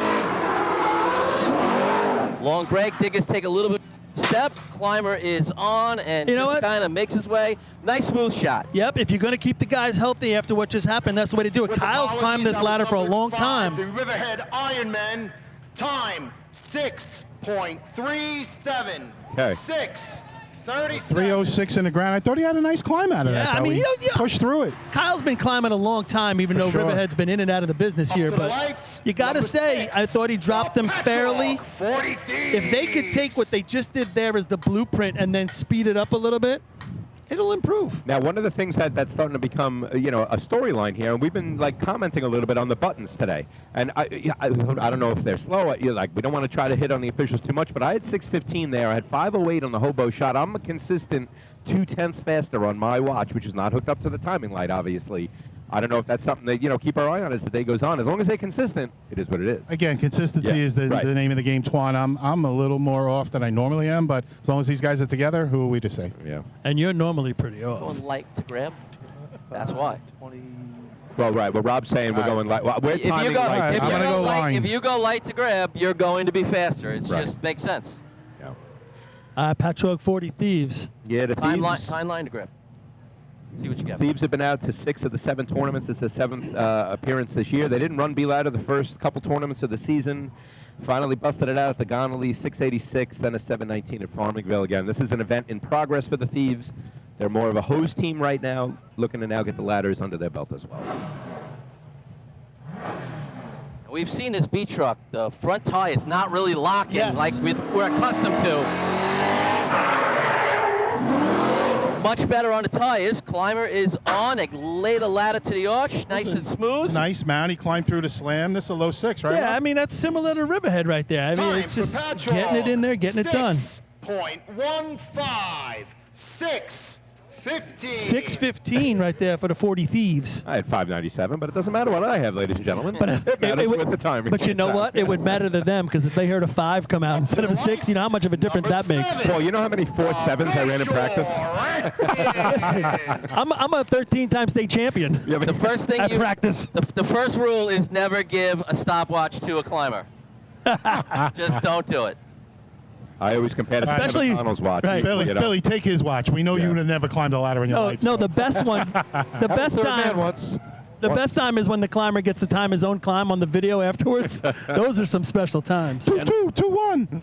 Michael Mara, who? I just ran a 482. Right? It's mine. If you're going to do it, you might as well run to 81. That's what I meant to say. So Bay Shore, but what is this? Their second effort in B ladder this year? Is that what Yes, the second time out here running a B ladder. Michael Butler climbing the last one. I assume I can't see back there, but I'm sure climbing this one as well. Yep. Mo's back there taking a picture, so I imagine that's so what it is. They raced in tournaments, just didn't run B or C ladder until Farmingville when they ran B ladder, right? So that's kind of been the story of the Redskins this year. So both correct? sons climbing? Yes. Or the Commanders. The Commanders. Ouch. Never. All right. Rolling off the Kyle line. Coyne rolls him hard off the line. In that break. That was a lot Just of break. inside the orange. Yeah, they probably held it a little longer. Climber misses at the bottom. Ladder makes its way to the arch, and they finish the shot. Yeah, they're giving him a chance to try to get up there. 308, and they're out pretty far, about 2-3 feet over the safety line. Overtime for Bayshore. You know, basically for them running right now is because you don't want to go to the state tournament and you sit around for so long. It's just, at least if you go out there and run and the guys are trying, it keeps you kind of into it. You know, Benny the Jet today, you'll be taking off motorized ladder for a little bit still. Yeah, so there you go. That decision has been made. Number 10. Yeah, maybe a couple weeks. We'll see if the state tournament.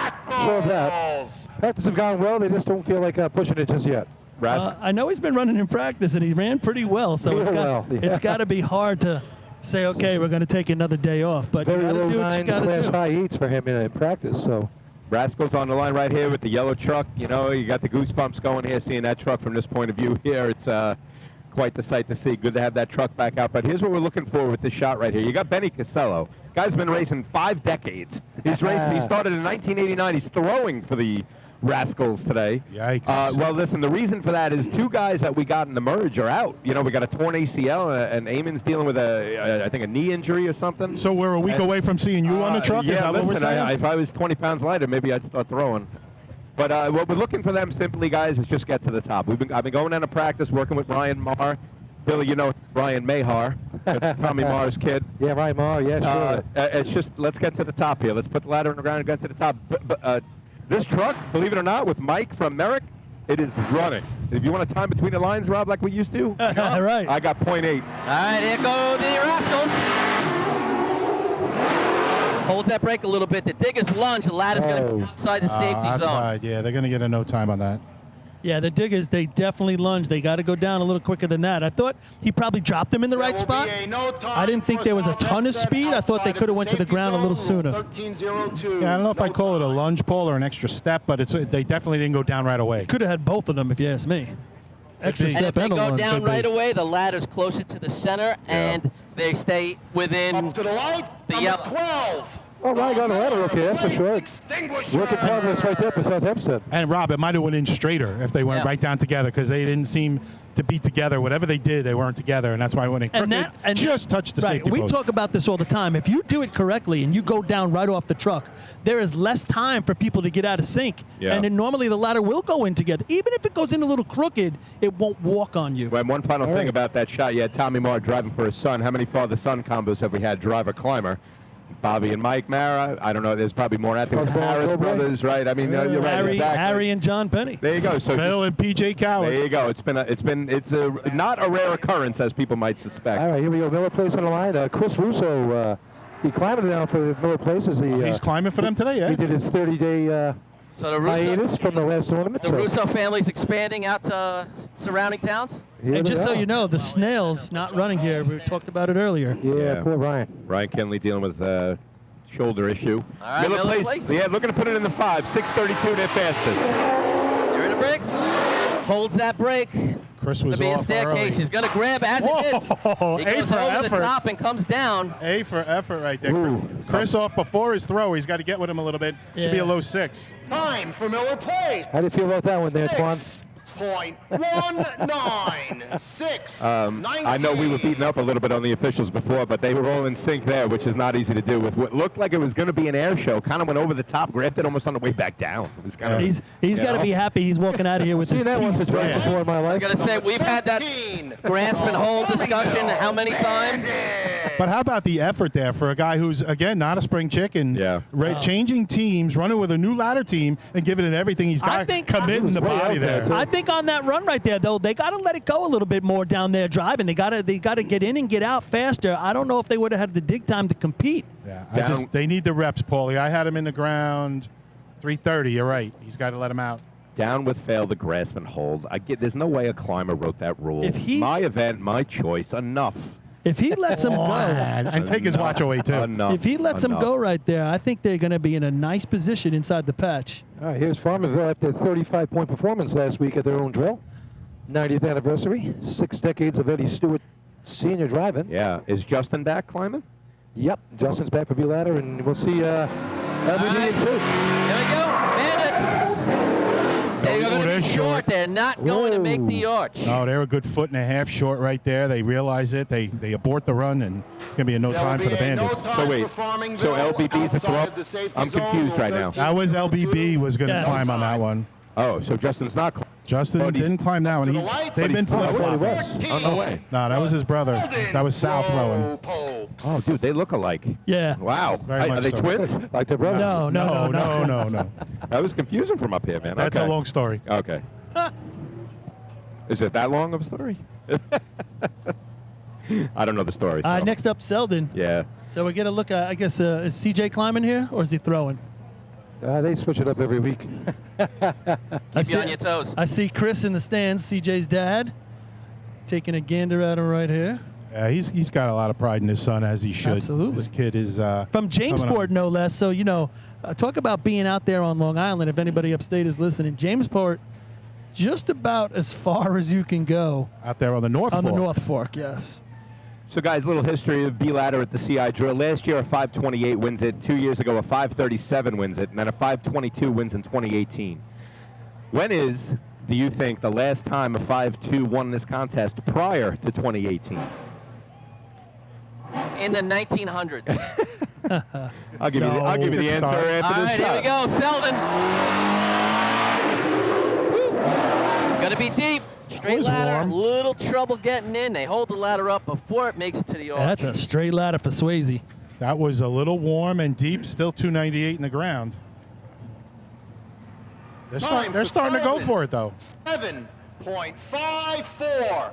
7.54. 1999, Twan, my guess. Yeah, so it would actually be 10 years earlier than that, Rob. 1989, Patchogue 40 Thieves run a 5:20 to win the contest of B ladder at the CI Invite.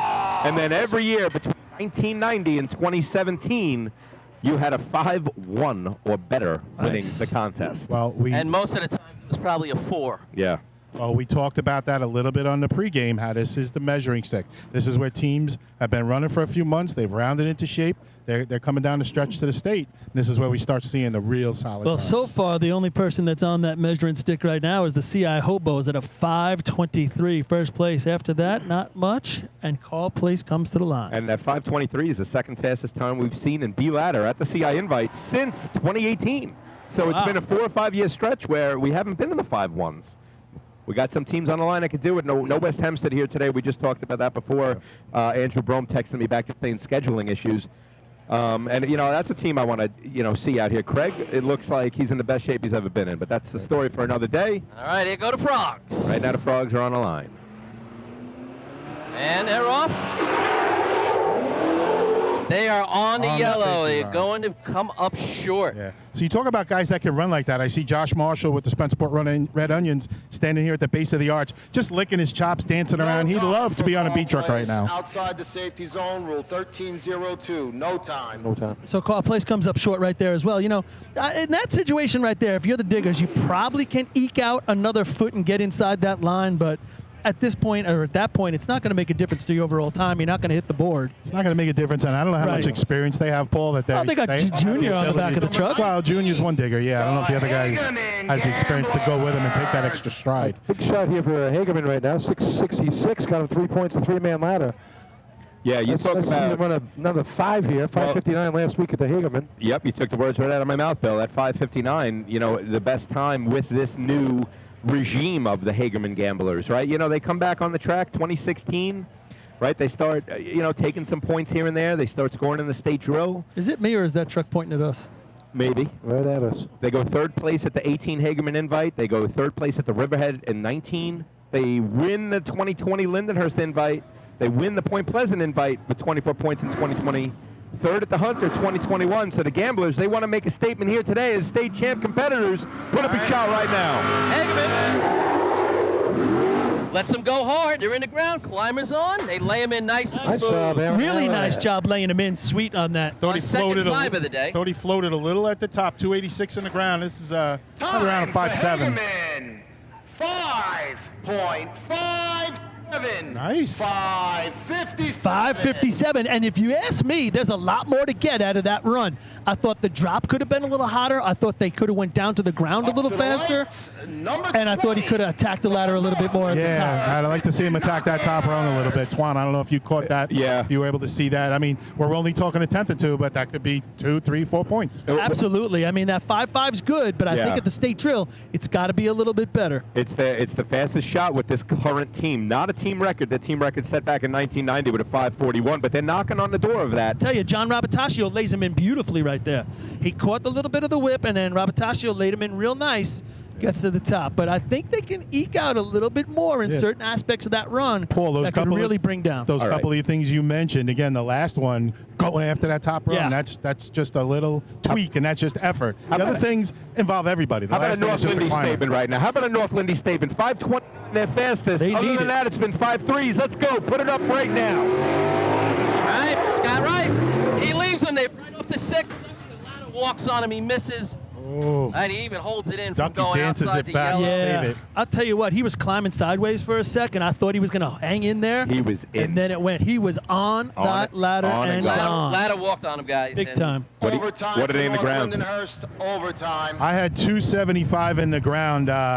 Joey rolling off the ladder. He planted it, but he didn't stay with it. That might be why I walked a little bit. Yeah, I thought the drop was a little hot, maybe. And then it ended up with the straight ladder. Up to the right. And if he's rolling away, guy knows if you roll away, Yeah. sometime that ladder goes crooked. I'm actually It'll be, surprised, Paulie. Go ahead, that Rob. it was as hot as it was as deep inside the 6. Yeah. Normally they're outside in that staircase area, 2, 3, 4 feet outside the 6-foot line, and they were still warm in there. I bet you if you ask Scott, he missed his mark. You know, it's going to be an interesting What a truck didn't storyline. react. It's going to be interesting to see come state drill time. North Lindy has not put up that B ladder shot that we're accustomed to. Well, if you're going to drop it like that, you really got to stick with the ladder. And my former digging partner is up here on the arch with me, Guy Leggio, and he rolled away plenty of times. But I'll tell you what, we sank it so deep, a lot of the times it's stuck in the ground. There you go, Paul. And if everybody else has done their job correctly and the climber is on and going, it's going to stay. There you go. But if there's a little tweak and you roll off of it, it may walk on you. And seems to be what happened in North Lindy. We'd go over and pick him up down the street and tell him he ran a 5.1. It was all good. All right, Wolves on the line here. 5:14, best shot of the year for these guys. Need it right now to get back in this tournament. And that 5:14 is the third best statewide. Point Pleasant, the only team to have beaten that number, and they've done it twice. Hey, listen, rest in peace, Cav. He made these diggers look real good. Yeah, listen, that's the truth. All right, Mikey Weldon ready. Here we go. Islip, big shot. Center break. He leaves him. It's going to be a nice staircase. Josh got a really good climb going. He misses probably the step before his grab. That was on fire right there. Yeah, 292. That was textbook to about 3/4 of the way. Islip, 6.82. 6.82. I think what we're seeing here, fellas, is a couple weeks away. It takes a little bit of time to get back on that horse. It's. I mean, you know, as slow as that drop was right there, you're saying, what, 2.9? Yeah. The way Josh climbs, it's like it's almost a nice little spot. Yeah, no, He climbs at 2.3. It's a 5.1, 5.2. Was it a 2.9 in the ground? I had 92. So what's that all about? Is that their I thought it was philosophy? a little soft. I thought the drop was a little soft compared to where the way Islip goes. Islip usually brings it pretty hard, but they got off. Maybe the truck just stopped really well, but they got off. They went right down. But it was looking textbook to that point. You know, you're talking 5.5 probably, 5.6. I thought probably was going to be better the way Josh climbed. What he got on? Yeah, you know, he was going, but it was about a step before his jump, Rob. He lost it. So who knows? West Sable. Yeah. So now here's an opportunity. Yeah. We saw wide this. open for West Sable. We saw the opportunity, you know, granted to them in 3-man ladder. They took advantage. Are they going to take advantage of 2 races in a row? Well, they ran their fastest shot of the year in 3-man, 6:48. Their fastest shot of the year in B-ladder, 5:44. So can they go back-to-back with personal fasts? What are we looking of at the now? year? 5.2 and a 5.5? That's I it? saw, That's you know, it? before the drill, Michael Mara out there with his dad talking about driving, stopping, lines, all that stuff. All that stuff. There's extra line here. Oh, there is an extra line. Tell that to There is an Harry extra Penny. line. Harry, we used to have to paint the line on and take it off at practice. Paint it on because he couldn't drive at CI. We were on Wheeler Road. All right, West Sable. It's going to be a little short. Again, it's going to be a staircase. Billy's climbing. Got to make the Nice grab. job grabbing and holding right there. A little bit of a long break, 294 in the ground. This will be a mid-5. Yeah, I'm in a 5.4. He had to hold it longer than he wanted to. 5.59. Oh, 5:59. Hageman runs a 57. West Sable runs a 59. But you're right. He had to hold it just to get inside the no time line. Might have been an eyelash on the break early, and he drags him over the line. They're still going to get points out of it. Great job. But Oh, here's the Ricky Dinks on the line here. 5:27. 25. Best shot either North Belmore. Rinky Dink. They got Yeah, Sean so- Corcoran back now. He's throwing for his brother, so this is going to be a fun one to watch.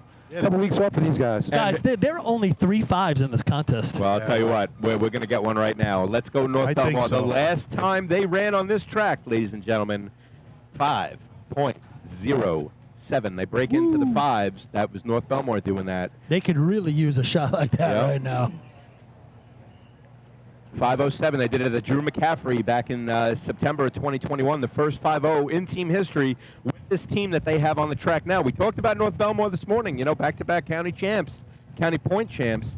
What are they bringing to the table today? This door is wide open for a first-place shot right now for these rinky dinks. And they got skunked in 3-man, Twan, so they want to get on the board now.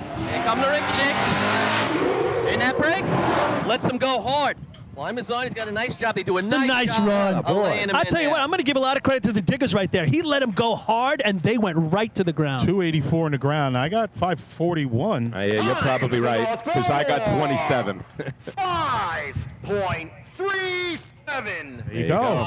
So second place there for North Belmore. Exactly what they're looking for. Good shot there for North Belmore. Pat Ryan on the dig there with Anthony Thomas White. Sorry. They go Up to right to the ground. Number 26. Really buried it. Kopig Yellowbird. Yeah, he got on nice pull. I don't know that he took full advantage of the whip. It looked like he had to work a little in the I middle, agree with but you, he still Lenny. got there. It's almost like he went circuitous. He was inside the rungs of the ladder, then he got outside the rungs of the ladder, and then he brought himself back in to finish the race. Circuitous. Hey, I told Siri. you can't use words if you can't spell Hey them. Siri, look up circuitous. C-I-R. Oh, CI. That's why. Circuitous. Cuitous. CI-cuitous. Yeah, Got here's it. one of those exciting climbers right here. Chris Brandt all tatted up down there. 5:37 at the Suffolk County tournament this year. But Twan, you know this. That When is you're correct. Right now. Twan, when you're climbing that ladder, you want to stay inside the rails. You don't want to get outside the rails. You want to stay compact and get up the ladder, Well, right? that would be nice. But if you're watching, right, but at some point you don't want to get outside. He was No. outside in a No. much higher all point your than mo, normal. all your mo is gone when you get outside, and it's a matter of just fighting it to the top. Well, And that's- he hopefully did you a don't let nice go. job of it. Yeah. All right, Here here we come go. those Yellowbirds. Charlie Fitch brings him in. Yep. Oh, the truck stalls truck on him. dies. Chris Brandt's got to try and make up the lot of time there. That might grab Not a going to be able point. to do it. It might grab a point, though. No? How many fives? I One, got two, a 4. 6:28. 6:15 is For fifth. Kopig, I don't think so. 6.22. Close. 6:22. So, folks, what happened? The truck, it stopped nice. It just didn't get out from You know under what's them. so- you know slowed everything I think it's down. stalled. And you know Sounds what's so like it died, crazy? yeah. The trucks ran so well at the county drill. Just outside Their the trucks ran Up to the phenomenal. right, number 30. The North Babylon Tail Dragger. Yeah, Kopig's usually run very well. The Yellowbirds always have good trucks. 6:22 just out of the money. 6:15 the lucky dog right now for Patchogue. Hoping that 6:15 stands with Yeah. North Babylon on the line right here. Tail draggers could be heroes right here, and the Bucks. I've asked this in other drills. I said, well, you know, how many fives are we going to see? Are we going to see a heavy number? I would have thought we would have had 5 fives today. every 5. I thought we were gonna get more. 5 fives. I mean, I wouldn't think that'd be a lot to ask for today. All right, agree. here's the Bucktails on the line. when you have your big dogs missing, going for it, your Islips, your North Lindy's, that's what happens to the contest. And when Kinda, you're- you get these slow numbers taking points. And now, Twan, well, remember we talked about all year that if you're one of those big dogs, you can miss one, but you better not miss 2. And that's how it's They been. both missed 2. And who hasn't missed is the Hobos, You who's going got to it. go 10 out of 10. Hobo's going to be up 10. All right, North Babylon, excuse me. All right, This take looks us to good right so down. far. All right. Climber just kind of little, He's kind got of to get. hesitant on the way up. Very deliberate. Yeah, He's looking to jump there. It's like, you know? it's He's like got after, grip to that. For that North looked like, I'll tell you a sec. Babylon, 7.42. You know what that looked like? 7.42. That looked like after practice when you're watching your runs and you let the truck run in real fast and then you hit the slow-mo button and you watch the rest of the climb. Oh, 3:06 in the ground. That's what it looked like. I guess it wasn't the fastest climb, is what Paul's saying, but that's. We didn't it have was any probably- momentum No, but the run looked decent to that point. up to that point. Got to find a little giddy up in that climber. So the Hobos keep on that first 3 contest domination. They're 10 out of 10 with that 523. Gamblers, they're going to be loving life. They're going to go to 7 points with the 557 4-point effort. No, Rinky Dinks. Oh, Rinky Dinks, sorry, you're right. Rinky Dinks are in the 37. They're going to get 4. 3 points for the Gamblers, so they're going to go to 6. Mm-hmm. And then 59, West Sable's going to take 4th. They got 6 points. Yep. And then the 615 for Patchogue, Ugh. the one that you said you had a 5 on, they still get a point out of it. That was an ugh for the 615. For those listening at home. Juan's thumb is broken officially. Yeah, that's it. Listen, we talked in the pregame about who's the measuring stick here, who's Here's coming the out to question. play. It's Did they been, come up with condiments? It's been all Hobos so far, 10 out I of smell 10. ketchup, boy. North Lindenhurst for 2, 2 Move the misses. equipment. The Ice Wolves 0 for 2 with 2 misses. Yeah. You miss in this tournament, Results 2 in a row. It's going to be tough. of Moto Hook and Ladder Class B. We'll get the results and then we'll go to commercial First break. place, 5 points with the time of 5.23. Number 1, Central Islip. Look, Billy, sauerkraut. Second place, 4 points.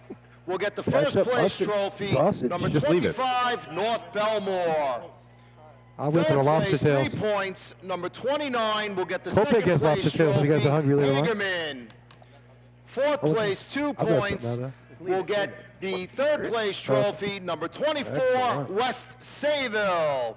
Fifth place, 1 point. you're the man. Will get the fourth place trophy. Number 6, Patchogue. Excellent. And the Thank you. fifth place trophy will go to Miller Place. All right, so that's Moto going to. Hook and Ladder Class B leg trophy in honor of Daniel Grosskirth will be presented to Central Islip. All right, so that's going to complete the first two contests while my partners enjoy some food here from the CI local committee. I just want to do one quick more announcement, then we'll go to commercials. The Long Island Firefighters Legislative Committee, if you caught our pregame show, you learn more about them. They're having an event Saturday, September 3rd, 2022, from 7 to 11 p.m. For the Notre Dame versus Ohio State football game. It's going to be at Mulcahy's Pub and Concert Hall. That's over there in Wanto, New York. It's $85 per person and includes an open bar and food. For information, call Bill Thies, 631-466-6069. All right, down to the trailer for commercials. We will join you again for Sea Ladder.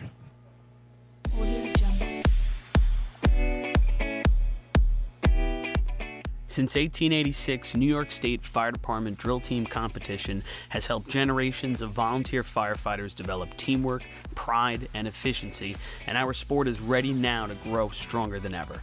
Fans, we need your help to get the word out and continue to grow our audience.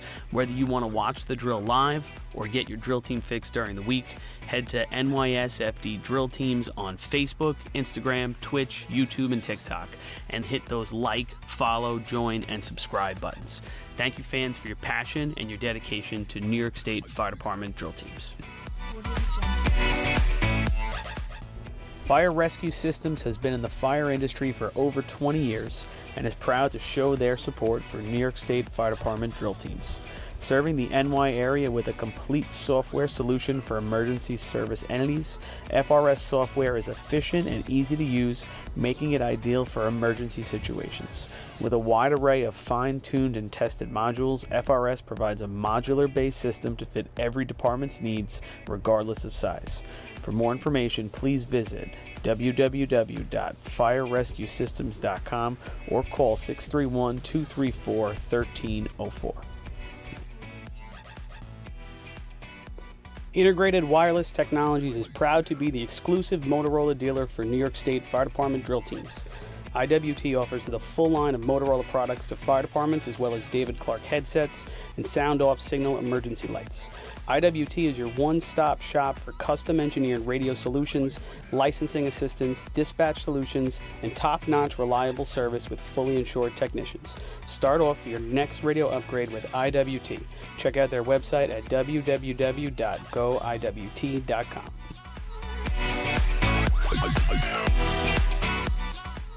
The Bill Fox Company has been in business for over 65 years, specializing in custom championship rings, watches, badges, pins, and awards. The Bill Fox Company has crafted championship rings for past state champions, including the Westerners, Flying Dutchmen, Hobos, Wolves, and Yellow Hornets, as well as the Firefighter Combat Challenge competition. Bill Fox Company is the recognized name in recognizing people.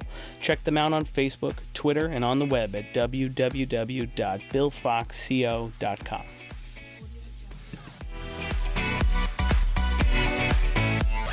Since 1973, Fire News has been a proud supporter of the time-honored tradition of New York State drill team racing. As they approach 50 years covering the fire service throughout New York and beyond, Fire News is honored to continue as the official publication and online coverage of the New York State drill teams. Look for ongoing coverage in Fire News on firenews.com and on Facebook, Twitter, and Instagram.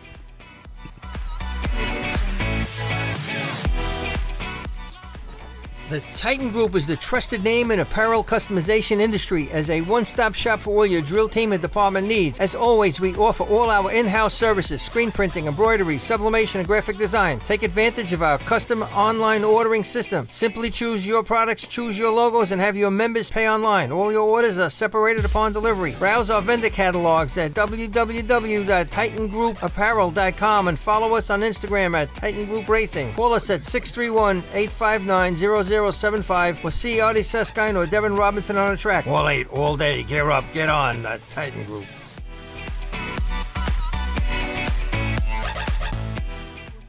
Adept Technology Consulting is proud to be joining the drill team family as the exclusive IT professionals for New York State Fire Department drill teams. Okay, track is ready, and the light is technology support to fire departments. Next contest Completely opposite. is Moto Hook and Ladder Class 3. New York State record 8.71 held by Central Islip. Track record 8.46 held by West Sayville. Overtime in this event is 15 seconds. All right, we're getting ready for Sea Ladder here at the Central Islip Invite. Number 1, the Central Islip Hobos. If you're not here, and we see a lot of people chiming in on the television from all over the United States, thanks for joining us. We appreciate you watching and listening and enjoying a great drill. The University of the United States. Yeah, and if those of you not here, I mean, it's just a picturesque day. Twan, you've been watching the screen a little bit. You're seeing what? Colorado, Florida. Yeah, Naples, Florida. People are out there. Talking about Good gig, man. Good stuff. This has probably been the best Sea Ladder team of the year, day in and day out, the Central Islip Hobos. And look at Danny Jackson now. He knows he practices here. He's really off to the left side of the track. They are 5 for 5 in terms of taking points, and their times range from an 8:72 as their fastest to a 9:36 as their slowest. That includes 3 8s and a 9-0. The Let's team take on that Sea Ladder record today. That'd be fun to watch. He's off. All right, Danny Jackson bringing him down the track. Right to the 150. Take a little pop break. Let him go just inside the 6. Oh, Richie on that misses. The ladder walks a little bit on him. Not sure if that's what made him miss, but he had gotten in. He had a really good climb going. Well, they're giving everybody a chance now. 6:35 in the ground with speed. That's going to open things up, Paul. You're right. That's going to let other teams climb back in this drill. Yeah, I mean, they get off the back of the truck there. It was very similar to B. 11.86, 11.86. Very similar to the B ladder shot at their location, deep towards the arch there. But this time, instead of going in together, I couldn't see it, Rob. Did it walk, or did they just go in not together? I think it went in together as the ladder was going up, then it walked. Yeah. Why exactly? Maybe Digger's not holding on where they are.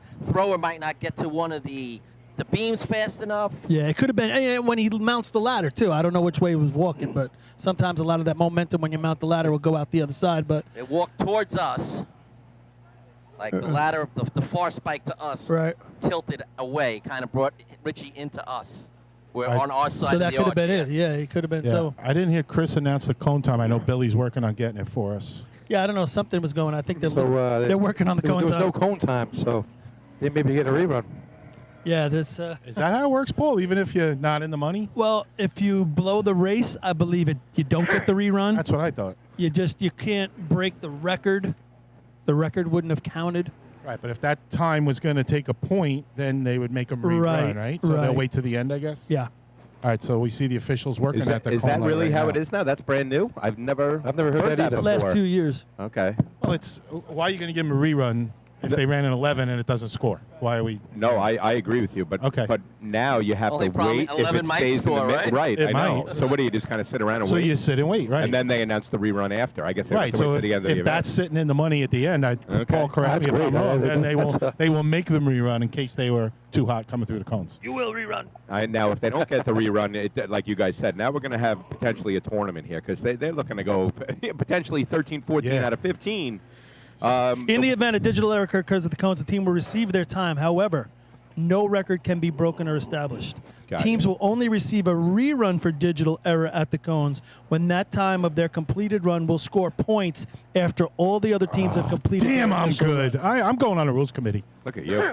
No. So Rob, did you have a cone time? Well, 'Cause I can actually do I your saw job. you hit your watch, even though you eyeballed it, and I saw you hit it at both ends. I had 3:38 from way up here. What'd you have? And off the light? Yeah. I was off the light, but I saw you hit the watch when I hit mine. Yeah, I missed it. Oh, all right. He was definitely moving, that's for sure. I was Yeah. waiting for the penalty announcement, but not to be. Maybe they shocked Yeah. the system so hard with a 3-3. Who knows? Well, that's the reason for the rule, that you can't break the record and everything, and only if it's a competitive run. Because makes if it's a sense. non-competitive run, Okay, we're ready even to if go. you broke the time Up of to the the right. cone, you're not scoring Number anything. You know what I'm 5, saying there? The Riverhead Iron Man. It's giving everybody the benefit of the doubt based on what occurred. Right. Here's the Iron Man here on the line. Now, Riverhead last week at the Farmerville Invite, they win Sea Ladder. It was the first Sea Ladder victory for Riverhead since 1957. Wow. With a At 10-74. the county drill or some of that was a 10-6. shot. I think they ran Yeah. a 10-6 last week. I think in 57 it was 10-75 a last 10-2 in 57. How did you No, get I'm that? just joking. They will take the points. The 57 is all a complete joke? Or is that... No, that's the Oh, no, last yeah. time they won Sea Ladder. How'd you get that fact? That was from Adam Kalin. That's good, Yeah. man. Kyle grabbed me before the climber for Riverhead. And that was He the did do era. the same thing. He's like, hey, that was our first shot since the 50s that we won a first place in Sea Ladder. So All right, good- let's see good how for he them. brings them in. They're staring at an 11:36, so they could be in first place after this run. Again. 10-15 team record. All In right, case couple anyone revs here. wanted Let's to see know what that. happens. All right, Ironman making their way down the track. Takes it right to the cones. Never really locks him up, though. Oh, never really got the hard break at the end. In. Yeah, that was Nice job handling it. flat ladder. Hard to do. You're right. Without that hard break then, you see Kyle's face right Can't there. push off. Riverhead, 1-1. Whoa, whoa. There goes the roof. They're going to have to stop this drill. The roof. Hey, Half of the roof. 1-1.36. Half of the roof just blew off the arch here, folks, or Cone, hanging off the back. 379. Hold them up. This on is the going to front be a line, delay. Please hold them up. This is... Got a man lift up here to get these Now- things down. Shut them down. Not Shut them down. that I'm taking credit, but did I not 5 minutes ago, guys, say did. this roof was looking a little weak? I'll tell you what, and it's, we're dealing with some Yeah. wind up here, This too, is going to everybody. take time. Yeah, This is going to take time. I don't think we're in Kansas anymore. yeah. No, so folks, it was a little tattered and battered from some past storms. We just had a quarter of the roof lift off with a gust of wind, and it wasn't even that much wind. Yeah, they had a problem earlier on. Twan's going to give you a right. picture of that, but Everybody who's here, you better be buying beer. They got to put yeah, the roof on the arch. you're going to be at least a half-hour break, I would say. I think it's when Billy sneezed. Billy, get out of there. They're going to have to get a ladder truck up The here. front's Yeah, coming this off is- too, or you guys. So Twan, maybe Hey, you why don't you can. watch out? This is Yeah, real. the front half is floating too now Yeah, because so- it's not connected. But the wind's blowing this way. No, so I think if we're you all got a right. broom and you push that back up, I don't think it's going anywhere. then you tie it back down. I don't think it's going anywhere either. You gotta get rid of that. Roll Are you it. kidding me? I'd say you keep racing. That's going through. I don't think the hard serious. stuff's coming down for a while. You think that's coming down? Yeah. If you look on the ground down below, pieces did fall off there. Paul, next you to the, can't take a chance. On the back side of the arch. Look at it. They had a big windstorm here on Monday night, and it you- blew off if- half the roof. So If they, you end up over they here do. under that thing, you had a bad run to begin with. So CI is up here right on top of it again. No disrespect to them. They always put on a great show. This is a real fluke that they did not anticipate. But we did. I talked about it several times today. They need Pretty some good. labor Came and to such. fruition. They need- Back them up. Guys, on I the think line. we would have to move this table up and out of This the is way. gonna They're be going a to need some little bit Yeah, of that's work. got to go. I What think was Riverhead's time? I think they're tied. 11:36. Now would be a good time to go visit vendors over there. Grab some Paulie. food, grab some drink. Hydration is key. So for anyone at home, I just posted a little video onto the GroupMe. If you're a member of the racing GroupMe, you can kind of see what's going on the ceiling or the roof of the top of the arch. what's left of it. You know, we were talking about it this morning. Lenny pointed right up to it. You see like missing slats from it. The good thing is, so about a quarter of it blew up. Yeah. It didn't blow off and injure anybody. So It's that's just the good news. You know, you remember those fences from the '80s where you put like the colored slats through the the fence itself, like the red it and looks white a little color. heavier duty than that. It's aluminum, I mean, I see corrugated. You know, Mr. Murphy up here bending them like it's nothing. So it's Yeah, I don't know if they're going to try and flop it over like Paul said and maybe secure it, or they're going to try and Is this remove Eric, it. is this Eric Miller? Eric, can't you just stare at it and make it go back the way it was? Don't you have that ability? Guys, the guy doesn't read books. He just stares at books. Can he stare at roofs on arches? What, did we get the Riverhead time? I don't know. It was an I think 11. they tied. They tied CI. I think it's both 11:36. We were all ducking at that point. Right, yeah, we got the announcement just as, 11:36. They didn't tie him. They beat him. Hobos ran an 86. So 86. While we have a little bit of time, I just wanted to remind everyone the Wildcat Survivor Pool is out. Is it on that the- time already? It is that time. We try to get it out for the Wow. CI invite, so it is out now, Twan, and State drill time. you can get it on the GroupMe site or see any Wildcat, or a lot of the Redskins have the sheets. This year, we are donating it to the Champion family to help them defer costs from Chris's recent illness and passing. Really sad. A lot of us know it happened really quick, and the Champion family is beloved, and the Champion family wanted me to put out there to everyone, thank you for all the love and support that they've received through this tough time. you know, anybody that knew Chris just loved him. He was a racer through and through. Champion family is the same, and the Champion family again wanted to say thank you for all the support.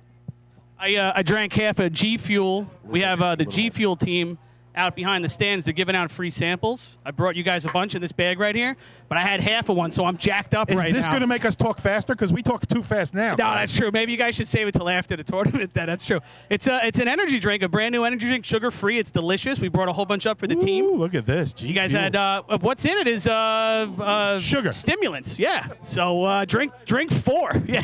All right, Sandy and Meredith, get ready tonight. My heart will explode.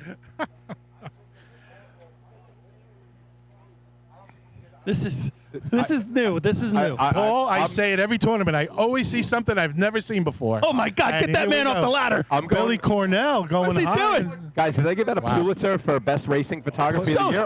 Don't jump, Billy. Don't jump. Put a rope on him. Look at Billy. But tie it to the rail. Don't hold on to it. He didn't get enough airtime. Don't jump, Billy. Maybe my photo could be on the cover of Time. Oh, we got Ryan Murphy climbing up on the ladder right now. This is fun, guys. All right, so you know we're making light of it, folks. We're trying to get everybody through it. Again, nobody got hurt, which is the biggest thing, right, Paul? Nobody got injured. This thing's barely hanging on, and they're coming up here with tools and whatnot to do what they can. Grab the fish. You know the fish? We need the fish. The ladder truck? That's a pike pole, for those of you who don't know. Lenny, the fish. Yeah, the fish, the pike pole. Lenny always the voice of reason over here. No one got hurt. Yay. Thank you. I mean, it's we can still make fun and point. fair warning. Wisconsin bringing their ladder truck over.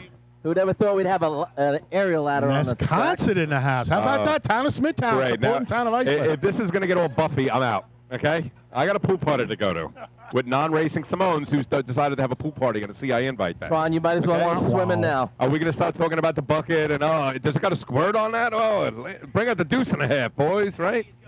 Is that something? A deuce and a half? That's a hose, right? It's something. That's what you run efficiency with, isn't it? You're asking the wrong guy. Do we have to test the hose 5,000 times before we bring it up to fix the roof? Open it. Let me taste it. This is called ad-libbing, ladies and gentlemen. So why don't we go to commercials yeah, why don't for a we pay little some bit? bills? We're live All right. on top of the arch. We're in a little bit of a delay. We're trying to fix the roof of the CI All track. right. So if the trailer can go to Tastes like commercials, we'll chime in maybe G-Fuel. in 10 to 15 minutes. G Fuel tastes like candy. Go in a commercial What now. Stay tuned. It's pretty good. Let's get ratchet straps and everything that's in place now. Homeowner has to get the rest of it up, lock it back over, and then ratchet it back in place. Leave it there. Love how there's a ratchet strap box. Yo, just watch. Don't be falling off the arch up there, everybody. Watch it back.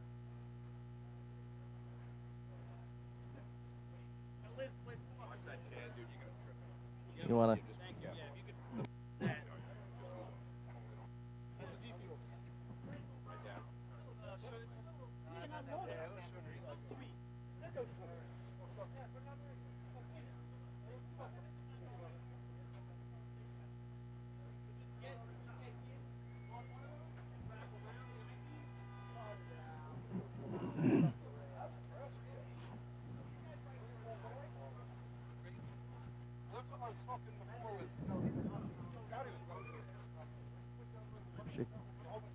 All right, I think you're in the truck. If you guys can hear us, we should go to.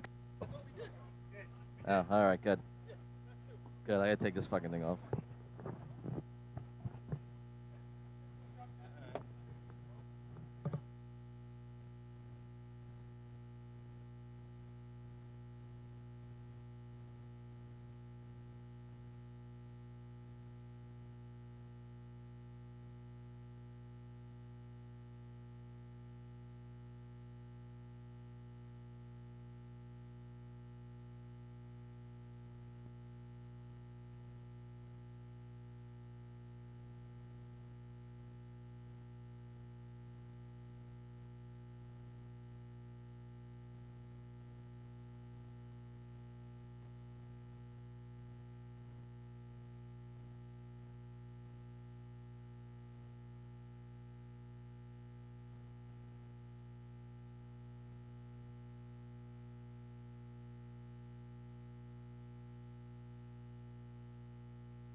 Hello.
Are you guys, can we go back to live, or what are we doing?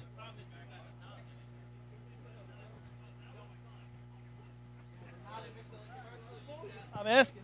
Nobody's answering. Anybody down there? We're good? Can we go back to live or what? Back on? Okay. I guess maybe we were on. We're back here at top of the hour. It looks like we almost have the roof secured. For all of those inquiring about me being a truckie and going on the roof, I was already up here. I got to tell you, Paul, there was an unconfirmed report that Rich Cotty was spotted up here Wednesday night with a Sawzall.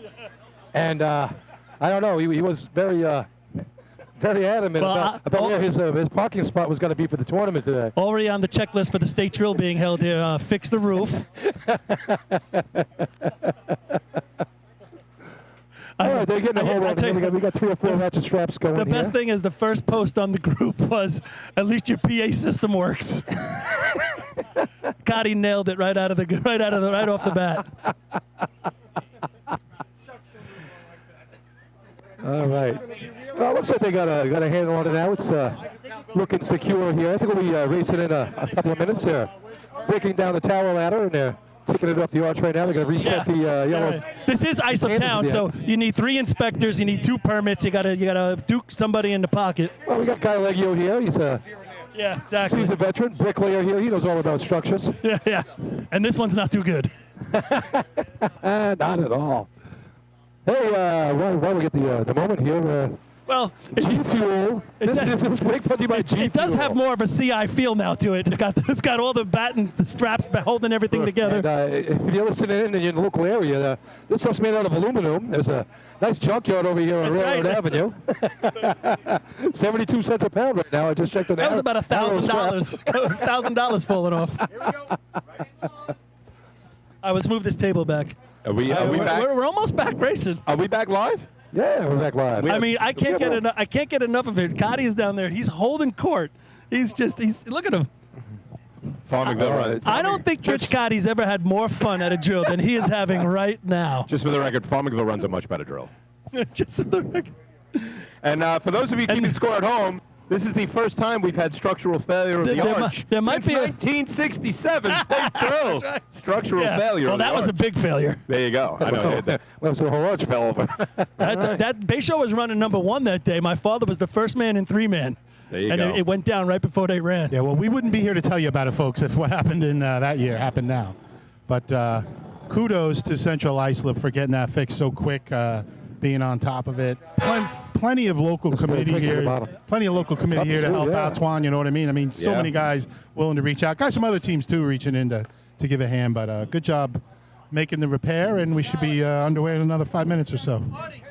Some nice cups in there, whatnot. That repair is more exciting than I the can't be fourth and fifth happier place than times anybody today. than Rich Gotti. He's having the greatest day of his racing career right now. We're having a field day. Artie Murray dancing around down there, getting our antennas back up. Had to readjust some things down there at the truck. Look at him. This guy doing it all down there, Artie Murray. His electric blue media committee shirt on down there. Rich Gotti claiming the win of the week right there. So Rich might have won the week. Yeah, without saying a thing. It's not over yet. That's the someone call that the racing gods getting back at people. That was just. This is the greatest drill Rich Gotti's ever been to. Yeah, watch him try and get over the fence now. This should be good. Oh, here he goes. Oh, that gate's locked. He's trying to tie his shoe. Yeah, that gate's locked, though. He's going to have to walk around. Let's not overdo it, Rich. So who was on the They line? make Velcro for that stuff, Richie. That was Patchogue. No, Patchogue's not. That was right. Riverhead. Bayshore. Riverhead ran. Who was Right. They got next? an 11. I'll get the number for you. No, this is going to go all the way down to East Islip, Rascals, no. Miller Place. Miller Place. That's what now, it looks like, yeah. Now, you saw that little post, right? This is Miller Place's first sea ladder run in a drill in their history. Well, that's what Patch Affairs chimed in and said. In their history? Well, okay, so look. I don't know if they ran the last couple of years, Labor Day and stuff like that. So according to the top 25 report, I have them running sea ladder at Ridge in 2019. Yeah, that could be right. And then one shot at Lindenhurst in 2020. So All right. 12:29 and a 13:80. Yeah, I don't think Nonetheless, this is the third ever. You know, Look it up here. Miller Place. Thank you for your unless that top 25 report is incorrect, because look, they have not run it all year. The convertible look is not good today. We really dropped right down. Yeah. You look at Miller No, Place. I think they've run before. Well, I have. I know they've run the sea truck. Yeah, 2 shots of sea ladder. They don't have them anything at least 2019 forward. That's. So we do have Chris Murphy up here. Has a lot to do with hosting this drill. Chris, great job by your department getting things back together. Any comment? I don't know. Who's the person that was supposed to inspect I'll this? say this, that Better be good. tracks, the one thing they might have is a more solid roof. So it's one thing we might have to work on here at Central Islip. I don't think. So. What, the roof? The word is that it's a Cotty win today. No, I can't give it back to you. It was I'm gonna give him this wasn't win. a win. I got to give it to him. It was a You know, His knockout. roof never fell off. It was a knockout. Ladder class C. Thank you, Chris. Again, great job by CI local committee getting it done. The Thriller in CI was a knockout, second round. Bam! TKO, that's not a knockout. Extinguisher. He got thumbed, I tell you. Chris might have a better chance in the wrestling match. And I quote, Rich Cotty, at least your PA system works. So, for those that don't know, there's been a bit of a rivalry going back and forth between some of our racing brethren, and this might have put a cap on one of them. So You might feel bad, and you don't have to park on 25A anymore.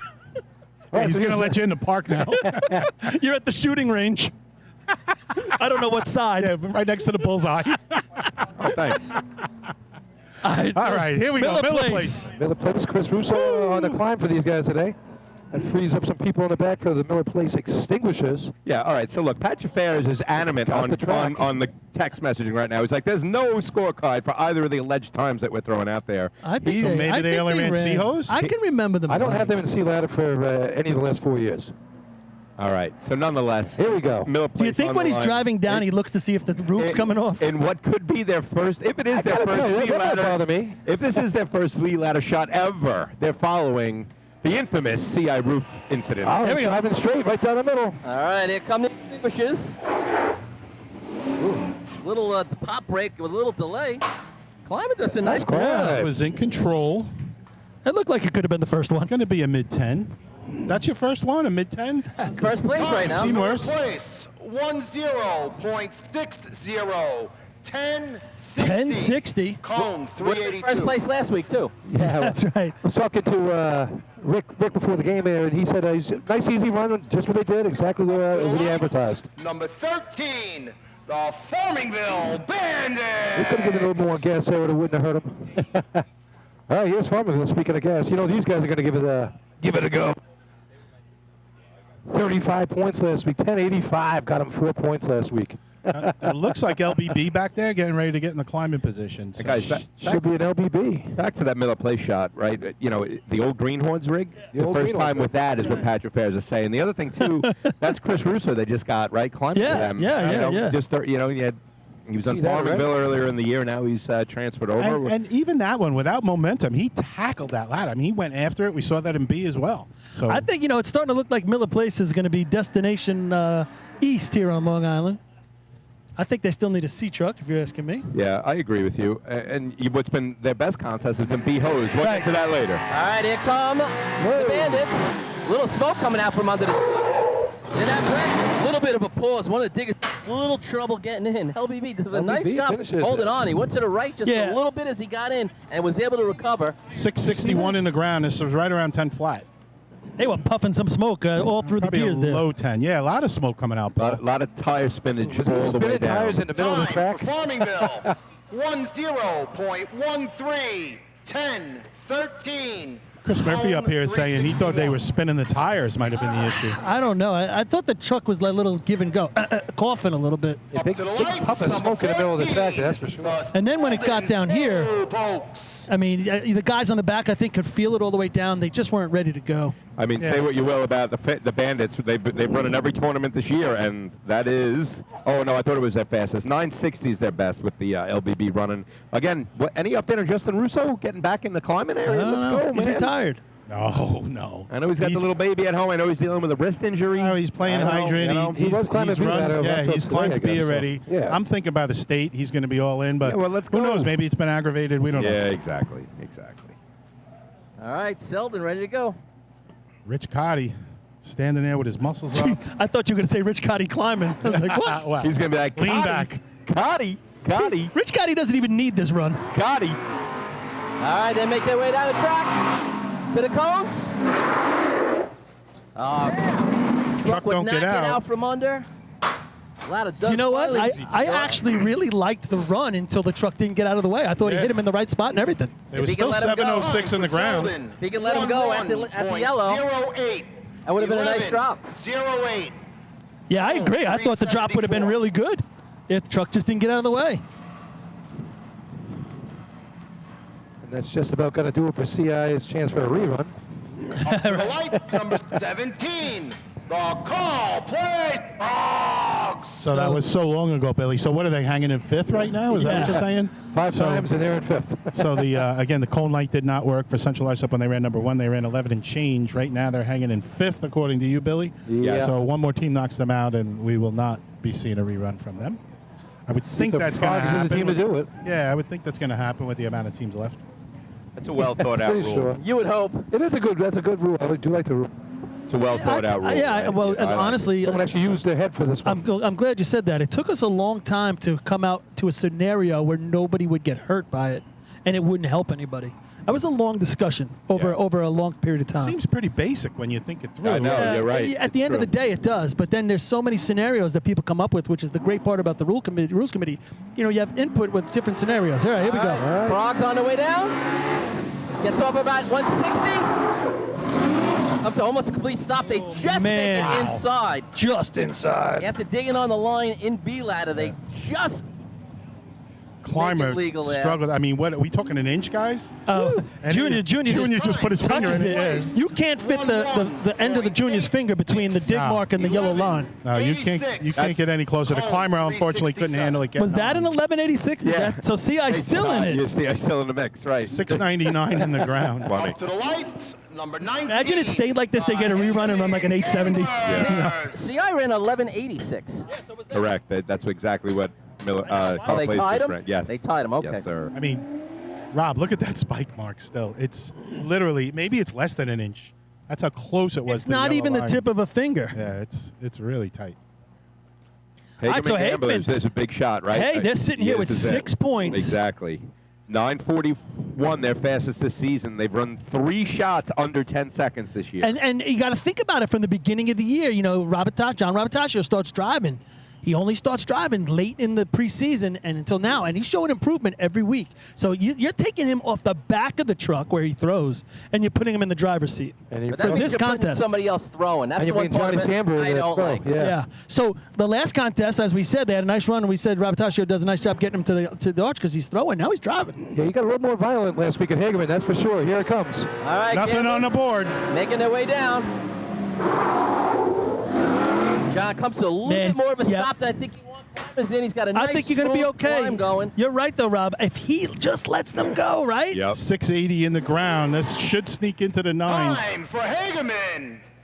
9.96. 996. It just- Cone 354. 354 to the cone. But what happens right there, as you just said, Rob, when he doesn't get out of the way, everything changes on the back of that truck. Up to You the don't left, go down as number fast, 20. and you definitely don't have the momentum and can't catch the whip. They can't catch the whip. There isn't a whip to catch. Yep. And that officially knocks out the Hobos. They will not be getting a rerun, and just in time for a team who needs it. The Piston Knockers, they're 0 for 2 today, 0 points. Coming into one of their better contests of the year in terms of consistency. They've been a consistent 9-11 but to 9-39, 5 tournaments in a row. They've gotten at least 4 or 3 points in those contests. Well, their run's going to put them in a sweet position right here if they can put it up. You would expect them to bounce back. Yeah, this has been the contest that usually gets them going. Yeah. Unfortunately for them, because they want to get going in 3-man and B ladder, but it's been C ladder, I think, that starts to get their day rolling. And then hoses, they've just looked phenomenal. But hey, there's a little bit more pressure. We're getting later in the year. Now we're 3rd contest in at the CI invite. Yeah, Right. You're right. CI jumped on the first 2. Right. They've left the door open here in C ladder. Let's see if North Lindy can drive through. Scotty Rice, visors down, looking good. All right, North Lindy making their way down the track. Scotty's on that hard brake. Oh, he lets them go. Lot A of lot speed. of momentum. Straight line. Ducky does a nice job. Oh, getting man. in with Oh, it. boy. I'm going to say all 4 guys right there, the way he dropped them, that looked like B ladder, right? Same This drop. is first Very place, guys. hard. But he dropped them so hard for the 4 guys to stick around was really good. 9.32 with penalty. 932 in the ground at 635. 348. 635 in the ground, and they are really deep. But boy, he lets them go hard right there again. I mean, you think what you have in the ground? 635 Yeah. and a 932. 35. That's a 3-second climb. That's not good. Well, he What's did. wrong with it, you By know? the time he got on the ladder, he had to. First, he was saving himself, right? Yeah, okay. Rob, you could see it looking over the side. He had to save himself and stand up first, Well, there you and go. then get on the ladder and then climb. And he worked. where I'm sitting, I can't see that. So, Ducky, when you're listening back, don't be hating on me too much. But you know, he would say No, that's not his normal a climb. 3-second Yes, climb's not yes. doing it, right? Well, listen, if he drops him with that speed and you're outside the 3-man ladder or towards the safety zone on the outside, he's going to eat that up. It's Listen, going to be great. I'd venture to say there's a lot of climbers out here today that wouldn't have gotten into that ladder. 100%. Nonetheless, climbed. Yeah, good point. I agree. Good point. A minute amount would have, and I agree also because the 4 guys on the back are veterans. They saved that run. Yeah. That's how hot it was. All right, speaking of veterans, here comes the Islip Wolves right Scott here. Rice let him go, and Two they were races gonna in a make- row. They were going to make it or break it, and they made it that time. Yeah, Islip Just- 894 to 922 so Ice- far this year. 4 shots in that range. Another yeah. team that needs a big run. Yep. Taggart and Kennedy on the dig. We all know about those guys. Tommy G throwing for Josh. All right, Mikey Welton bringing him down the track. Whoa, C-Truck gets a little squirrely.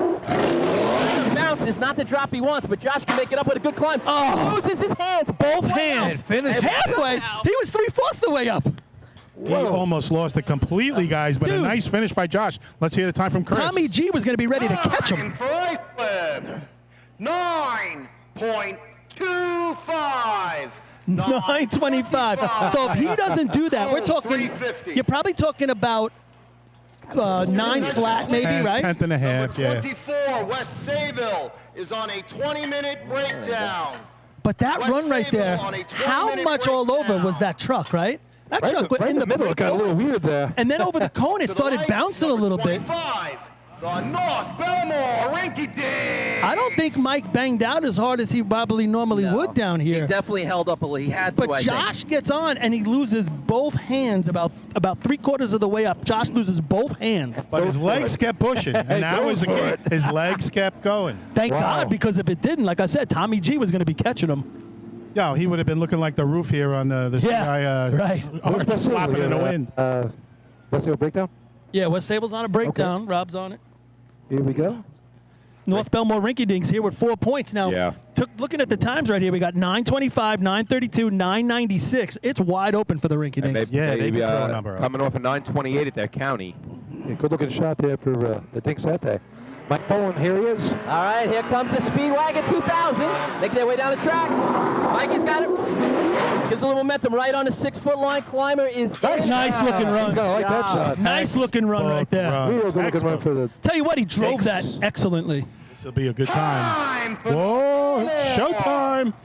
9.13. Woo-hoo! 9.13. I'll tell you what, I thought he drove it excellent right there. 354. 354 to the cone, so that truck's working a little bit better than you would think it is, right? Yeah, Paul, I didn't think they'd get in where they did. They got in right around the 6-foot line. I thought they were going to be deep. That truck stopped real nice. And I don't think it left him with a lot of momentum. It was that Number easy drop. 26, the Copeg Yellowbirds. Joe does a nice job of making his own momentum down there. Sean, nice job throwing him there. Didn't smash him in there, and good finish there for North Belmore. That's a tough one to beat there. 913, and what that is for Joey Corcoran, that climber, that's a top 5 shot in his history. 908's his personal best. That's a 913, and their fastest of the season. A shot that they needed to get themselves right in the mix. Hey, we said it before this tournament. What Nassau team's going to show up and make a statement today? Right, It's but only we've- been North Belmore and West Hempstead to place Yeah, they top are. 5 at a We've combined. seen the Rinky Dinks run some good ladders over the last couple of years, and they now- continue to do it. They need to back it up in hose, and they're going to put themselves on the map for maybe a top 5 or better at the All state right. tournament. We said it earlier. CI opened the Which- door, and some of these teams are which plowing they through. haven't done since they won it in 68. Now, Copeg, if this truck runs like the county, it should be all right. All right, Yellowbirds on their way down. Let's go with some momentum. Diggers kind of lunge a little bit. Chris Brandt. What a nice Climbing As right always, Chris Brandt does a nice job getting to the top. That this ladder's is all over the This place. is solid. This is second and third. Copeg, 9.21. Wow. Second place. 21. Just misses that 13. So 53. I just want to say, all 4 guys, great adjustment, getting off the truck, handling that speed, Chris making the mount, To the lights. and just turning it into a great run. And that's a twisted ladder on up there, too. And for Chris He's Brandt, climbing that ladder. I mean, he's moving up that ladder, and that thing's twisted on him, and he finishes with the 921. Oh, what a great You know job. what? You see it in Chris's face. no matter what the ladder's doing, his determination, he's always looking up and he's always following the ladder. He doesn't big smile too. He's having fun doing that. You can see that on his face. This is way better than being a Kidditch match. Or is that relief? Is that relief or is that fun? But Chris Brandt, another back-to-back shots in a row there where you saw the climber putting up a top 5 shot in their personal history. Chris Brandt's done 907, 925, and 920 last week. That 921 is right in there with that top 5 in their history. He's always a guy I enjoy watching because you're always going to get 100%, and he's going to, no matter what's going on, he's going for it. To me, climbers come in small, medium, and large. He might be in the small phase, and he can adjust his body a little easier. Twan, you're probably in the medium range. Yeah. A bigger guy might not be able to adjust his body the way Chris can. I'm 5'11". I was pretty good at it, Len. All right, North Babylon, making their way down the track. Oh, no, never got up in the back. Climber and thrower never got the ladder. Ladder spears into the ground a little bit. I'm 5'11". I think the climber doesn't. That's medium. Outside the safety zone rule. I don't think the climber gets his hand on the ladder. I agree, Paulie. It's climber's hands on the truck. He lets go, and then he uses it as a balance, like he's on a tightrope. He doesn't get it over to the rail of the ladder. Thank God for the last 4 shots of sea ladder, right? Yeah, and we're still waiting on West Sayville. Right, true. We just heard a 16-minute West Sayville has warning. a power steering issue. Don't Mr. Repairable. warning. So let's talk about that power steering issue. Now, For the return road? I'm old school. There wasn't no power steering in our sea truck. Right? Like power steering wasn't even an issue. Like, Did you guys use Fred Flintstone brakes? Put your feet down and stop? we had to make a 17-point turn just to get it, around the corner. But Right. power steering was never an issue. So That's because you had a cart. So what? No, would they run it without the power steering working? I don't know. You could theoretically, right? I mean, correct me if I'm wrong. I've never driven. Not you got to the point it mechanic. straight. And I hear you, right? Point it. I mean, is it a safety thing? Obviously, you have to make adjustments as you're coming down the track. We don't have a driver up here, do we? No. But I'm just Oh, wondering. Danny Jackson's Yeah, right. here. We got Danny Billy, Salerno. go over and ask Danny about that. Where is he? So we're trying to get the advice Dan from a Salerno. driver. None of us on top have ever driven before. Dan Salerno here. Billy. Dan, so there's a power steering problem with West Sayville's truck. Can you run without power steering, or is it not a good idea? It's probably belt driven, so they could probably disconnect the belt and just run without it. I don't think it'll be a bigger deal, but I don't know how their truck is set up. It was a power steering leak. They said they It's a had. leak. Oh, that makes They it should be able to now. disconnect the Right. the belt hose? and then Aye, run without it. Now, All right, you- so Is Dan Salerno there? The minute runners, minute runners. driver. We're in a little. Oh, and also, if I don't know if you guys saw the videos this week, he's lighting the hydrant up Yep. here at 59 years old, looking Oh, good yeah. on the track. 59. it looks. To Damn, me, he's making me look young. I mean, it looks to me, Nobody guys, makes you look young. If you look at body Hey, language, you two want to hook up together? It'd be like a I'm telling you. 200-year-old hydrant nozzle team. I told Danny, it's like the You geriatric guys must have been ward. something before Electricity. Electricity. Put Mike Ward out there with you guys, and maybe Stanley. And you He's guys going to bring the something. age up. Mike brings the age up, I think. You come in on a pterodactyl. Oh man. Who was it from Roslyn? They made the shirts, right? Riding the sea trucks like riding a dragon or something like that. Didn't they have shirts for a while? Roslyn Highlanders? No? They're riding another dragon in Roslyn. That T-shirt might have been at the other club you belong to. Oh, come on, man. Getting on the back of the sea trucks like riding a dragon. That might have been fuzzball. It might have been fuzzball. I'm not going to turn my back to you anymore right now. Hey, boy, looking mighty good in them jeans. My dragon. We're still waiting. I just let me give a little something that's going on at the state drill next year. So Kevin Wheelock, Next year. yeah, All Kevin Wheelock, former president of the state. We all love Kevin. A lot of good times. Well, his family is having a memorial, actually, remembrance of him next year at the Deerfield State Drill. So right after the meeting on Friday, they're going to have they have a pit for the party. They're going to have a little party where we get together and we can remember the good times with Kevin and stuff. So everybody's there because he loved this sport and he loved the people that were part of it, and we miss him a lot. So his boys wanted me to let you guys know that next year, and we'll talk more about it at Deerfield, we're going to have a little remembrance party for Kevin Wheelock. They're also going to put out a real nice leg trophy for the state drill. So that'll be debuting next year at Deerfield as well. So they put some thought into this. Kathy Wheelock, of course, will be there. We miss her. We'd like to see her around always.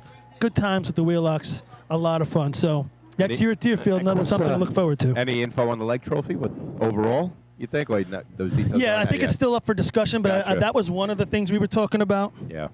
one of the major perks of winning, at the state drill. Besides, obviously, the 5 points that you're bringing home. It's always nice to bring home those leg trophies. And the state, it's really become really a lot of leg trophies, and it's been really good. I got to tell you, one of the cool things at Deerfield the last time we were up there, they had that happy hour on Thursday to come down and run your trucks, and what a spread that Deerfield put out for everybody that night. That was a fun night on a Thursday night. Let me just bring this up too. Speaking of Deerfield, we talked a little bit about Chris Champion and his passing. Well, Deerfield had one of theirs pass as well. Keith Yearden, who raced for Deerfield for a lot of years, he passed away. I believe it was last week. He was a digger for them back when, if you remember, Keith was climbing. They were running some really good times up there in Deerfield. So 38 years old. Oh boy. So yeah, we're gonna miss him as well. And our thoughts and prayers are with the Yearden family. Yeah. Way too young. Yeah. Looks like West Sable's got the truck on the track here. They're standing around it. They're still running a little bit. They still got time, so there's no rush. We just saw somebody throw a helmet. Isn't a good sign. Well, again, while we have a little more time, just wanted to get this in. If you're looking for something exciting and educational for the kids, the Nassau County Firefighters Museum in Garden City has something for the whole family. Kids can play in the fire trucks, dress up in gear, spend an interactive day learning with fire safety. With over 10,000 square feet of antique trucks, exhibits, info, and fun things to do, the Nassau County Firefighters Museum and Education Center is the perfect break from the hot summer sun. Educational and interactive experience for the whole family. Open 7 days a week from July to August. Visit today. For more information, visit ncfiremuseum.org. I would donate my gear there. Kids can put it on. It's going to look brand new. It's brand new. Don't worry, kids. You're not going to get dirty. This is what gear looked like 45 years ago, and it's still in pristine condition. Wait, let us take it. Yeah, let us get it out of the box. I got a leather helmet. Got the gloves that melt. Yeah, right? yeah, I got those yeah. too. Yeah, that's good. Honestly, I don't know because I haven't been down there, but I think I might have those. Melon. I'm curious here about what's going on in West Sable. I mean, people are watching at home, and you can see the same thing we see. You know, there was a member of the team threw a helmet onto the side to suggest potentially that they're not going to be running this contest. However, the team's still out there. The ladder's still out there. So I don't know if there's a glimmer of hope. And they brought the truck around. It looked like they were warming it up, right? They had it out there in... They probably have another 5 or 6 minutes, I'm guessing. Maybe Chris Perry, he's getting into his melons over there, Paul, so I don't know if he's I like melon. attention. I might have to get into some of this. He brought us some melon, You don't even need a condiment. An issue with the power steering is what we've been told. You know, Danny Salerno up here saying you can still drive it if it's, you just get disconnected to the belt if it's belt driven. Rob's then saying it might be something with the fluid itself, so now we have an issue with that. Needs some tranny fluid. Right, that would be the issue there with leaking all over the track, right? Or power steering fluid there. They would want it off. Monkeypox. Monkeypox fluid. Yeah, you don't want any of that. That's what you get from tranny fluid. So here we go. Hey, when you're leaving the track tonight, we're out here in Central Islip as it is, home of Carrabba's, which is now in Central Islip, owned by a member of the New York State Fire Department drill team family, Billy Etzel Jr. Spent his summers on and around the track for his entire life, helping to bring you a Wildcat Survivor pool at the New York State Drill each August. This summer, Billy welcomes fans and firefighters alike to take a break from the grill and stop by Carrabba's for some other new summer flavors and recipes. Carrabba's is also a great choice for catering your next big fire department event. So the big portion of hand-prepared Italian specialties at reasonable prices. Email William Etzel at Carrabba's.com. And stop by for your 25% off if you're a firefighter. I passed it on the way up here. It's right down the road. And it's a good-looking place. It's right there. Nice little area there. Nice little area over there. Just we might have to hit that on the way home. Yeah, I think he's going to throw us a little bone here for the media committee. When's the media committee going to get a dinner out? I mean, what a perfect opportunity. Now that's a good idea. Yeah. That's a good idea. So I just got an update on the Kevin Wheelock trophy. It's going to be, his kids just sent me a text. It's going to be for total points in the C contest, C ladder, C hose. Cool. So something different. I like that. Something different. I like that too. I like that. Yep, that's cool.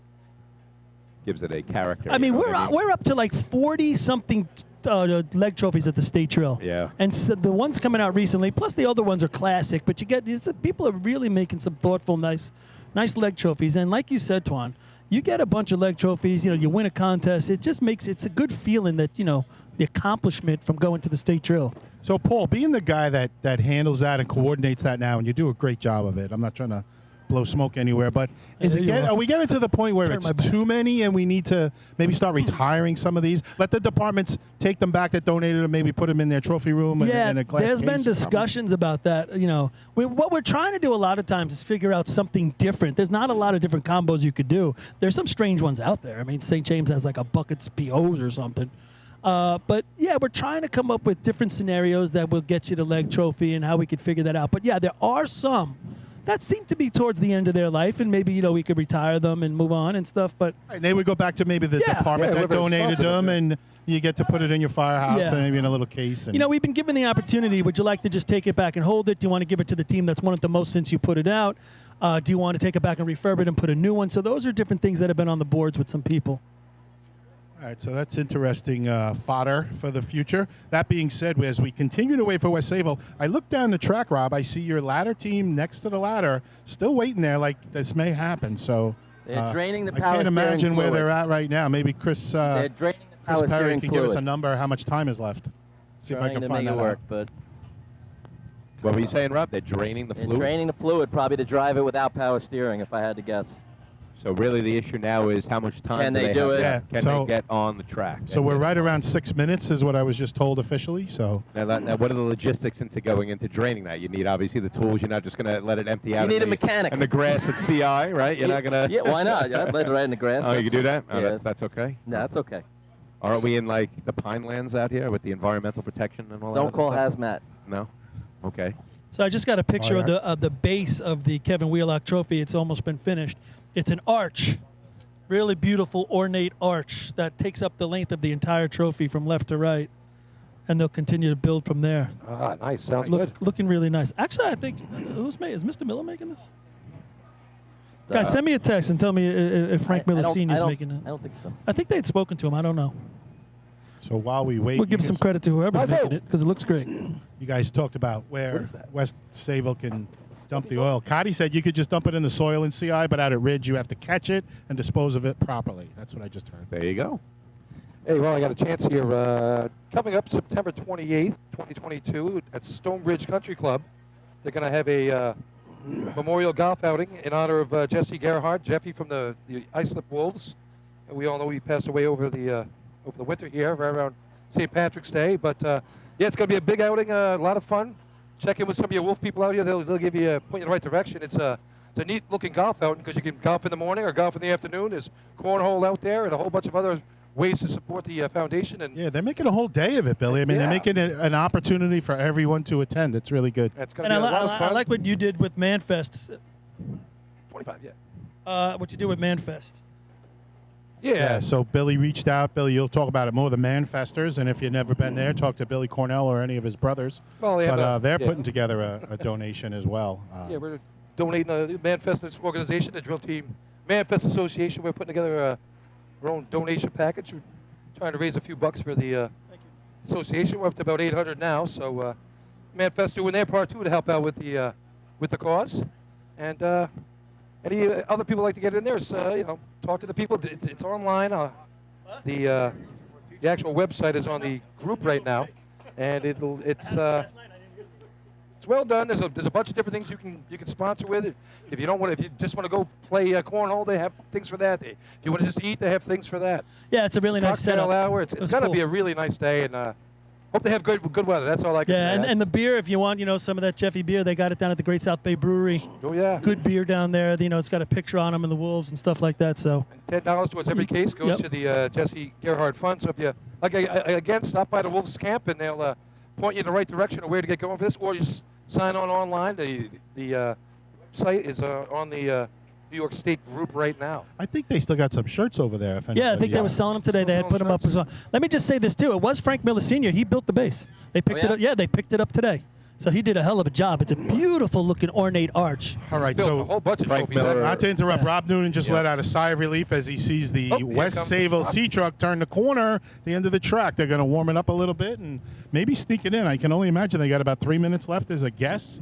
But Yeah, driving Their team's is ready one to go. thing. Driving without power steering, when you're used to it, is probably a whole other Well, game. again, if you point it straight, hopefully steering doesn't come into play. But there is a crown in this road. Now, you guys From talked all about the it early. drivers we have up here, that's a lot of. You guys talked about it early. Danny Jackson with What's the matter with CI. the C-Truck? It had no power steering. Danny Jackson, right, Paul, sets up a little off center because of the crown. So I know Michael's run here before, whether it's on the back or driven. So he knows the crown here too. But you need some steering, I'm I mean, sure. I don't know how much worry would go into it without power steering, right? What's the out of 1 to 10? What's your level of worry? 2-minute warning. You know what, though, Paul? It's in your head. It's in the driver's head. It's in the guys in the back, and that's the last thing you want to be thinking about is what is this truck going to do? I got to do my job when I got to do it. I was going to say, more worried about the roof falling Maybe the off. roof will fall on you. That's what he should be thinking about. You think about the roof coming down on top of you, you won't think about the power steering. No, but all joking aside, most of us rode the back. And the last thing you want to be doing is thinking about what the truck's going to do. Is it going to pull sideways? Are we on bad tires? Whatever. I'll say this. I rode the back of the C truck and the B truck. I didn't just ride the back. I don't know what's going on with you. You know what I meant. Michael's going to like it better. Yeah, right. Here comes an 850. Yeah, right. Out of nowhere. General judges. So the ramifications now of this shot. The rule says you have to have power steering fluid in it.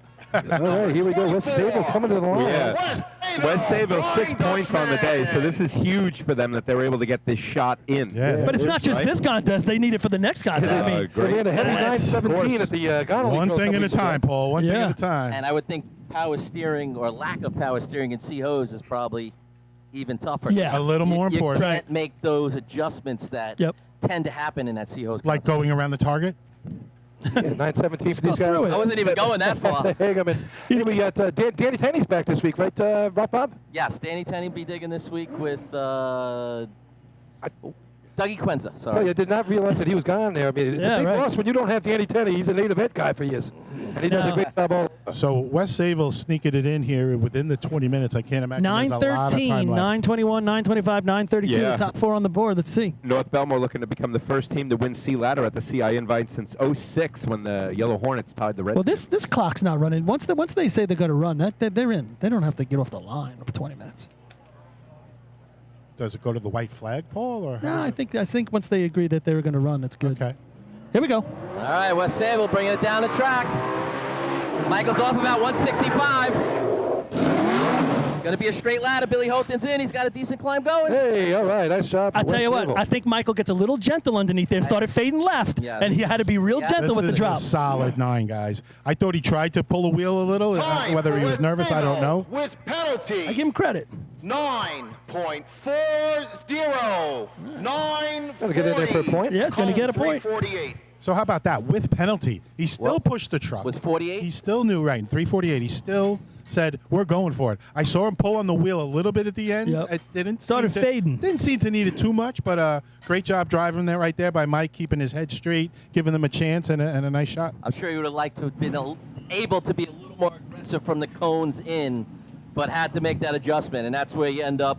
I mean, luckily, 5th place is in that 9.9, so you had a little wiggle room to sneak in. We're all human beings. It had to be in his head, Rob. 100%. 100%. I saw that North Belmore, like you said, Twan, is going to win that first place shot, 913. First Nassau team to win C ladder since 06 when the Yellow Hornets tied the Redskins. 921. Who was climbing then? Was that you? That was JoJo. 921. I think I was climbing for Bayshore. 921. Kopeg's going to get second place there with 4 points, 921. Following up what they did at the county where they ran really well. Islip finally gets on the board with a 925, 3 points. North Lyndhurst finally gets on the board, 932, 2 points. Who would have thought we would have said that? That's right. 3 and 2 out of ladders, And right? then we just said the West Sable 1.940. So after the ladder contest, we still have a little bit of a game going on right here. With CI dropping out of that one. So CI is going to have 10. Committee, general judges to the track. North Belmore is going to have 9. Results. West Sable's going to have 7, Hagerman 6, and then a whole bunch of 4, 3, 2, 1. What's Kopeg have? Kopeg's got 4. That's it right there. Number 25, North Belmore. You look for the Wolves and Knockers to start coming back as this drill continues, for sure. Third place, 3 points, number 22, Islip. Fourth place, 2 points, number 20, North Lindenhurst. Fifth place, 1 point, number 24, West Sayville. All right. So who had 2 hours and 6 minutes for the first three contests of the day? Anyone have that over? Not bad with the roof falling off. I thought that actually went pretty well. Yeah, I agree. I thought it would have been a lot less, but you're right. We had the roof infraction. No, Rich Cotty had that. He knew something would go wrong. Yeah, he did. He won that pool. Rich had 207, so he was just inside the time frame. Hobo domination in the first two contests. The Titans back up after C ladder. We had structural failure with the roof. We had a long breakdown by the West Save of Flying Dutchman. They'll be back to run it in Sea Hose. We have a tight one here live on Top of the Arch 2022 CI Drill. We'll be back in a few.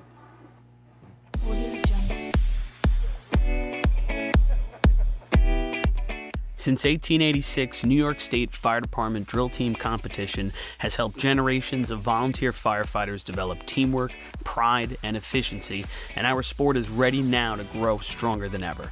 Fans, we need your help to get the word out and continue to grow our audience. Whether you want to watch the drill live or get your drill team fix during the week, head to NYSFD Drill Teams on Facebook, Instagram, Twitch, YouTube, and TikTok, and hit those like, follow, join, and subscribe buttons. Thank you, fans, for your passion and your dedication to New York State Fire Department drill teams. Fire Rescue Systems has been in the fire industry for over 20 years and is proud to show their support for New York State Fire Department drill teams. Serving the NY area with a complete software solution for emergency service entities, FRS software is efficient and easy to use, making it ideal for emergency situations. With a wide array of fine-tuned and tested modules, FRS provides a modular-based system to fit every department's needs, regardless of size. For more information, please visit www.firerescuesystems.com or call 631-234-1304. Integrated Wireless Technologies is proud to be the exclusive Motorola dealer for New York State Fire Department drill teams. IWT offers the full line of Motorola products to fire departments, as well as David Clark headsets and sound-off signal emergency lights. IWT is your one-stop shop for custom-engineered radio solutions, licensing assistance, dispatch solutions, and top-notch reliable service with fully insured technicians. Start off your next radio upgrade with IWT. Check out their website at www.goiwt.com.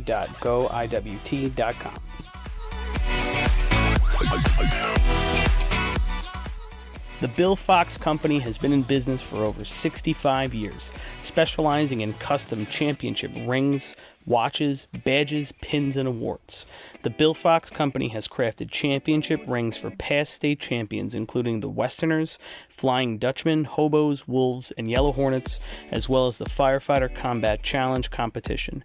Bill Fox Company is the recognized name in recognizing people. Check them out on Facebook, Twitter, and on the web at www.billfoxco.com.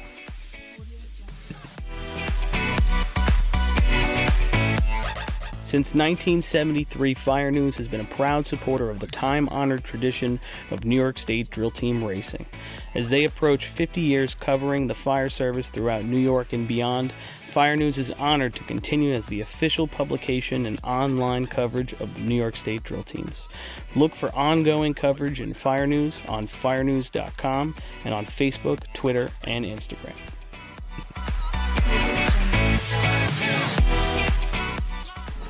The Titan Group is the trusted name in apparel customization industry as a one-stop shop for all your drill team and department needs. As always, we offer all our in-house services, screen printing, embroidery, sublimation, and graphic design. Take advantage of our custom online ordering system. Simply choose your products, choose your logos, and have your members pay online. All your orders are separated upon delivery. Browse our vendor catalogs at www.titangrouapparel.com and follow us on Instagram at Titan Group Racing. Call us at 631-859-0075 or see Artie Seskine or Devin Robinson on the track. All 8, all day. Get up, get on. The Titan Group.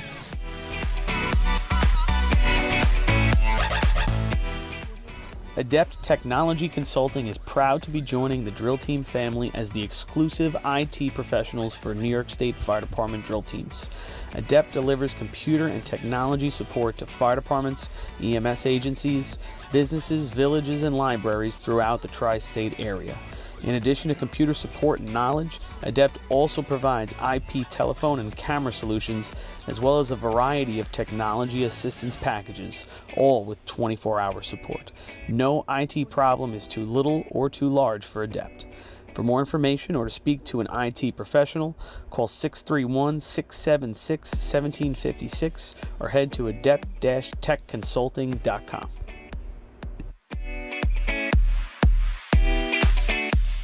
Coastal Fire Systems is the official SCBA dealer for New York State drill teams. Scott air packs, cylinders, RIT packs, refill compressor systems, gas detectors, ProTech and Dragon fire gloves, as well as the future in thermal imaging technology. Coastal is also a one-stop dealer for Petzl, Scott, CMC, and Colorado bailout systems, along with professional training to keep your members sharp and meet New York State requirements. For more information, check them out at www.coastalfiresystems.com.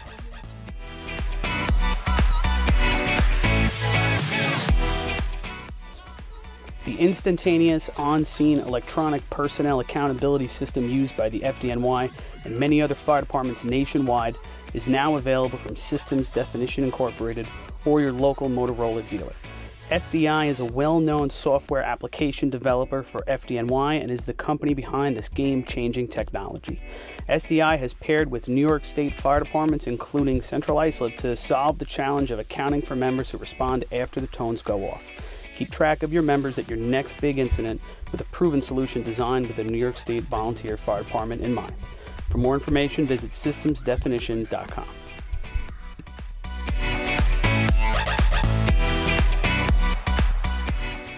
With over 30 years of service in the fire industry, High Tech Fire and Safety continues to be a proud sponsor of the New York State Fire Department drill teams. High Tech has been honored to serve as master distributor for Morning Pride products, including state-of-the-art bunker gear, USAR gear, EMS gear, helmets, gloves, hoods, and boots. In addition to Morning Pride gear by Honeywell, High Tech also provides quality products including Genesis extrication equipment, CMC rescue products, and Mercedes hose, providing your fire department with the highest level of support and service for all of your personal protection equipment needs. For a personalized demo or to speak to a certified sales specialist, call 631-777-5170 or visit hightechfireny.com.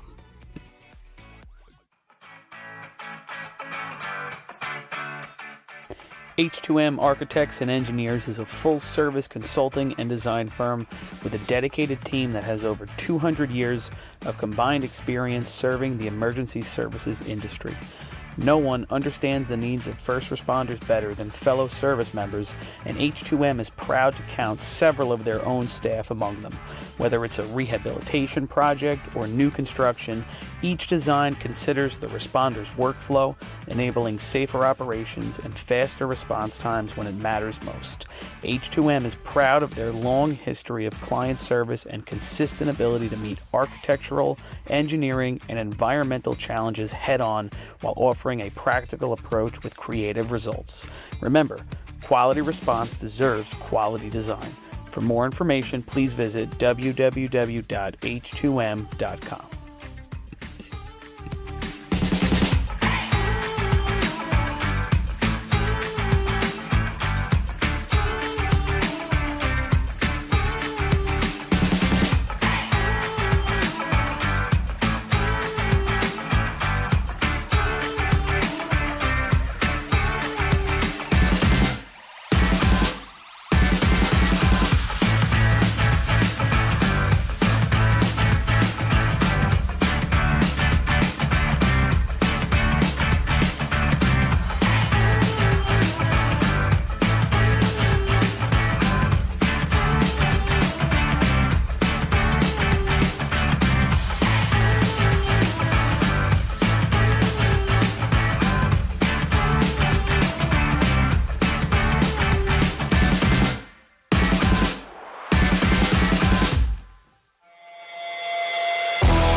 Currently held by East Islip. Track record 12.0. We good down there, guys? Currently held by Patchogue. Yes? Overtime in this event is 20 seconds. All right, everybody, we're getting ready for C-Hose here. The Central Islip Hobos will take their spot on the line. Customary running first. We got Lenny Gombert trackside waiting for Billy Cornell to get back up here. Yeah, we're down here actually in the shade here on the team side. That's why you took it. Yeah, a little bit. But Paul, looking at from the arch where you are, there's a couple of spots where the shade creeps out about halfway into the running area of the hose event. So I don't know, could that have a play on the drivers? You know, I would think maybe if it was earlier and we were running hoses, maybe. But at this point, if you think about where the driver sits, he's probably going to be in the sun most of the time, and it's only going to get, you know, the shadow's going to get smaller and smaller as the day goes on. I mean, you're probably pretty focused. It's past the hydrant, so it's really going to be the drop at the top end. At the nozzle, yeah, it comes into play after the hydrant. I would imagine, because this is what I always hoped with my drivers, and luckily I had great drivers, and this was what they did. It's so much muscle memory and repetitiveness that bam, bam. You know what I'm saying, Len? Even like when you get off the truck, you know how you do it 1,000 times, literally. You just keep doing it. No, I get it, and I would imagine just what you said, muscle memory, like. And I've never driven, but you get back on the gas out of the hydrant. It's in your head. It's like in your head. It's whatever, a second and a half or whatever it is of acceleration, and you know you're getting on the brake soon. So if you know the lines, right, and you know where you're supposed to go, and the lines are so important. The only time it's a little different is probably if you're spinning your tires in the water. If there's a big amount of water at the hydrant, then maybe you got to make an adjustment. Or if you see a lot of teams that are going deep, maybe or whatever, you got to let them out back. If there's water at the top, you know. But drivers usually who are paying attention, they usually know what they're doing in that situation. Yeah. We'll see today as looks like they're going to be getting the white flag. CI Hobos on their home track now. They hit big in the first two, opened up the door in the last race, and that tightened things up. Yeah, we got a contest right now. Like I said, it's 10-9-7-6. And, you know, here's the crazy part. When we say it's 10-9-7-6, none of those are the knockers of the Wolves. That's not something I would have bet on at this point of the year. Agreed. All right, here come the Hobos. All right, Danny Jackson basically in the middle of the track now. He's into the gas, pulls it in tight to the hydrant, at the hydrant. Oh, man, he's deep. So he dropped him a little deep there. Yeah. Didn't really give him a chance, Paul. Kessler gets off, and he puts out the arm trying to make the effort at it. But I'm telling you, there was no way, if you're that far out in the track, that you were going to have a shot being that deep. Yeah, you said he brought him in. It seemed like he might have drifted out then again at the end. I thought he was a little more in the middle than what you were talking about. You have a better perspective. 14.95. 14.95. 14.95. 353. Yeah. 468 through their hose. What they announced, Paul? I missed it. 62. Okay, so that's good CI hose right there. Good hose. Now, if you think about their run right there, when he gets to the hydrant, he's still out a little bit. But as I've always said, the tighter you run to that hydrant at the end, if you're going to run with that adapter or whatever, is the better because you have an opportunity. I believe if he was right on the coupling, that he might have had an opportunity to catch it. And the reason being he's not trying to come in 8 or 10 feet or whatever it is. He had so much momentum going forward that when he got to the hydrant, he stuck out his arm. It just wasn't going to be there. Yeah, about 2 feet short. I mean, you need to be a little tighter to that hydrant, like you always say. Next up's going to be Riverhead. So, just a little bit. Let me just back up to what we were saying during the last contest. We talked about Mr. Miller, Frank Miller Sr., building the base for the Kevin Wheelock Trophy. He is also currently building the base for the Bob Larson Trophy. And that also is going to have an arch as well. So We all know Mr. Miller. He's done the overall cup and all those things for the state tournament. Does a phenomenal job. And keeping it going. People recognize it, and they go to him. And I'm sure maybe there's a cost involved, but I know his work is just absolutely beautiful. You know what, Paul? It's awesome that you bring up Mr. Miller and his contributions to this sport over the years. Some of them go unnoticed. I mean, we all know he's been a big supporter and a big part of the West Sable. Player, coach, state champion numerous times. Probably doesn't have enough fingers. Right, and he'll never look for the attention. He's not like you and me. Look at me, look at me. Right, he's out stay in the shadows, but he's given so much. He's more the Billy Cornell type. Stays in the background, doesn't get noticed. Right. Yeah. But again, hats off to Mr. Miller and everything he does for the sport and has done over all these years. All right, so it looks like Riverhead's about ready to go.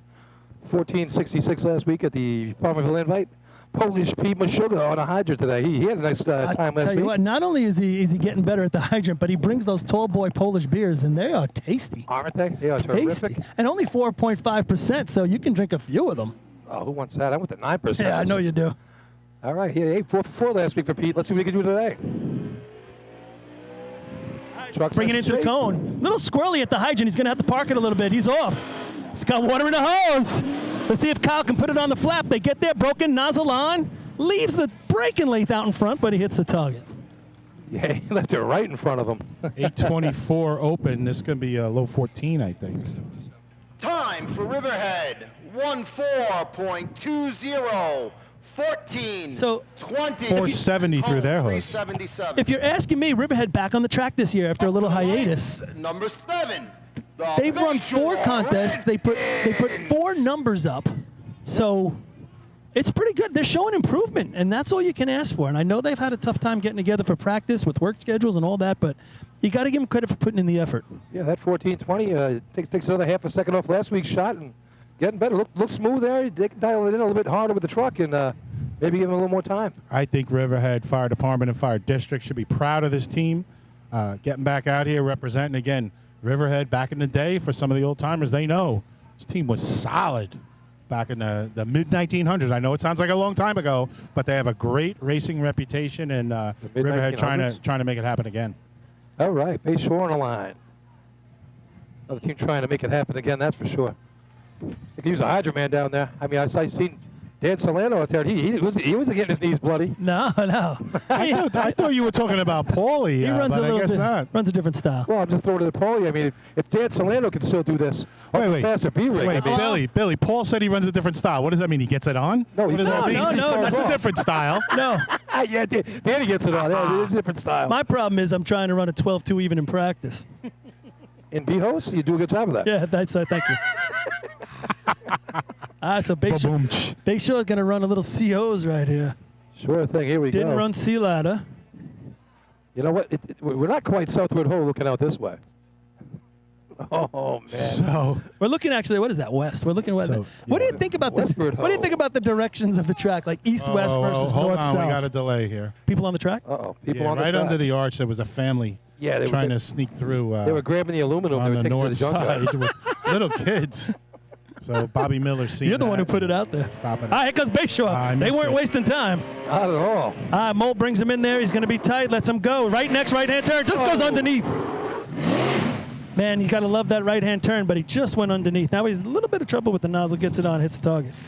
He really good job going after that there. Just a little bit underneath. He kind of, once again, we spoke to him about it. He alligator armed it a little bit. He came in, pulled his arm in a little bit, and went right under. 14.02. 14.02. Yeah, so I wasn't able to get any splits. 357. Any splits because of that action under the arch, but just not a smooth run. Hey, what's up? What's that? First place. Up to the lights. Number 9. The East Speaking of alligator arms, if you haven't got to me, you're a Manchester. People like Owen or Tom O'Connor, come find me and get your money in there for your donation. Yeah, I don't have Venmo. I had to deliver the money in person. Exactly. Yeah, I had to do the same, Paul. He's definitely not an alligator armor, that's for sure. Are you shaking down the next Wildcat up there, too? Yeah, I don't know. I think he's trying to shake us down. I don't know what he's doing. Wow. He's writing us a check. He never comes to the arch. He's always good for an interview, though, Billy. Hit him up. Yeah. All right, so East Islip now. East Islip didn't run the. I talked about him last week. Didn't run the last 2 contests. He didn't even like the fact that there was a thin coward on the track. Well, remind him we gave him a shout out for a driver-climber combo, and it was him and his son PJ. So that might open him up a little. Oh, here we go. The 50-50 ladies up here, Paulie. I know. You know who this lady is? This is Steve McCall's wife up here. And she was so gracious to let us have Steve last week at the Farmerville invite. I mean, anytime we want him. What is it? I heard it here. $20? For two?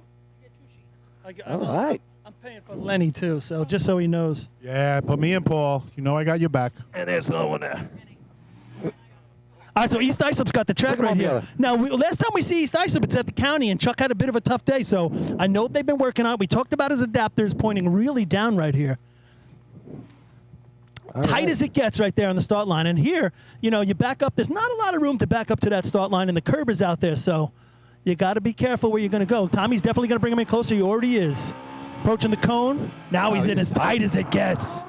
Off at the hydrant, water in the hose. That's what I'm talking about. This is going to be a good one. Up at the top. Sharp got to get there. Oh! He was playing with it. Lenny, you were right there. You could tell us. Yeah, I thought the brake wasn't 100% clean, but decent, and then he had one shot, and he didn't get it. Look at you later right on top of the They're going to be there. frustrated with that. Oh, but you got water on right there.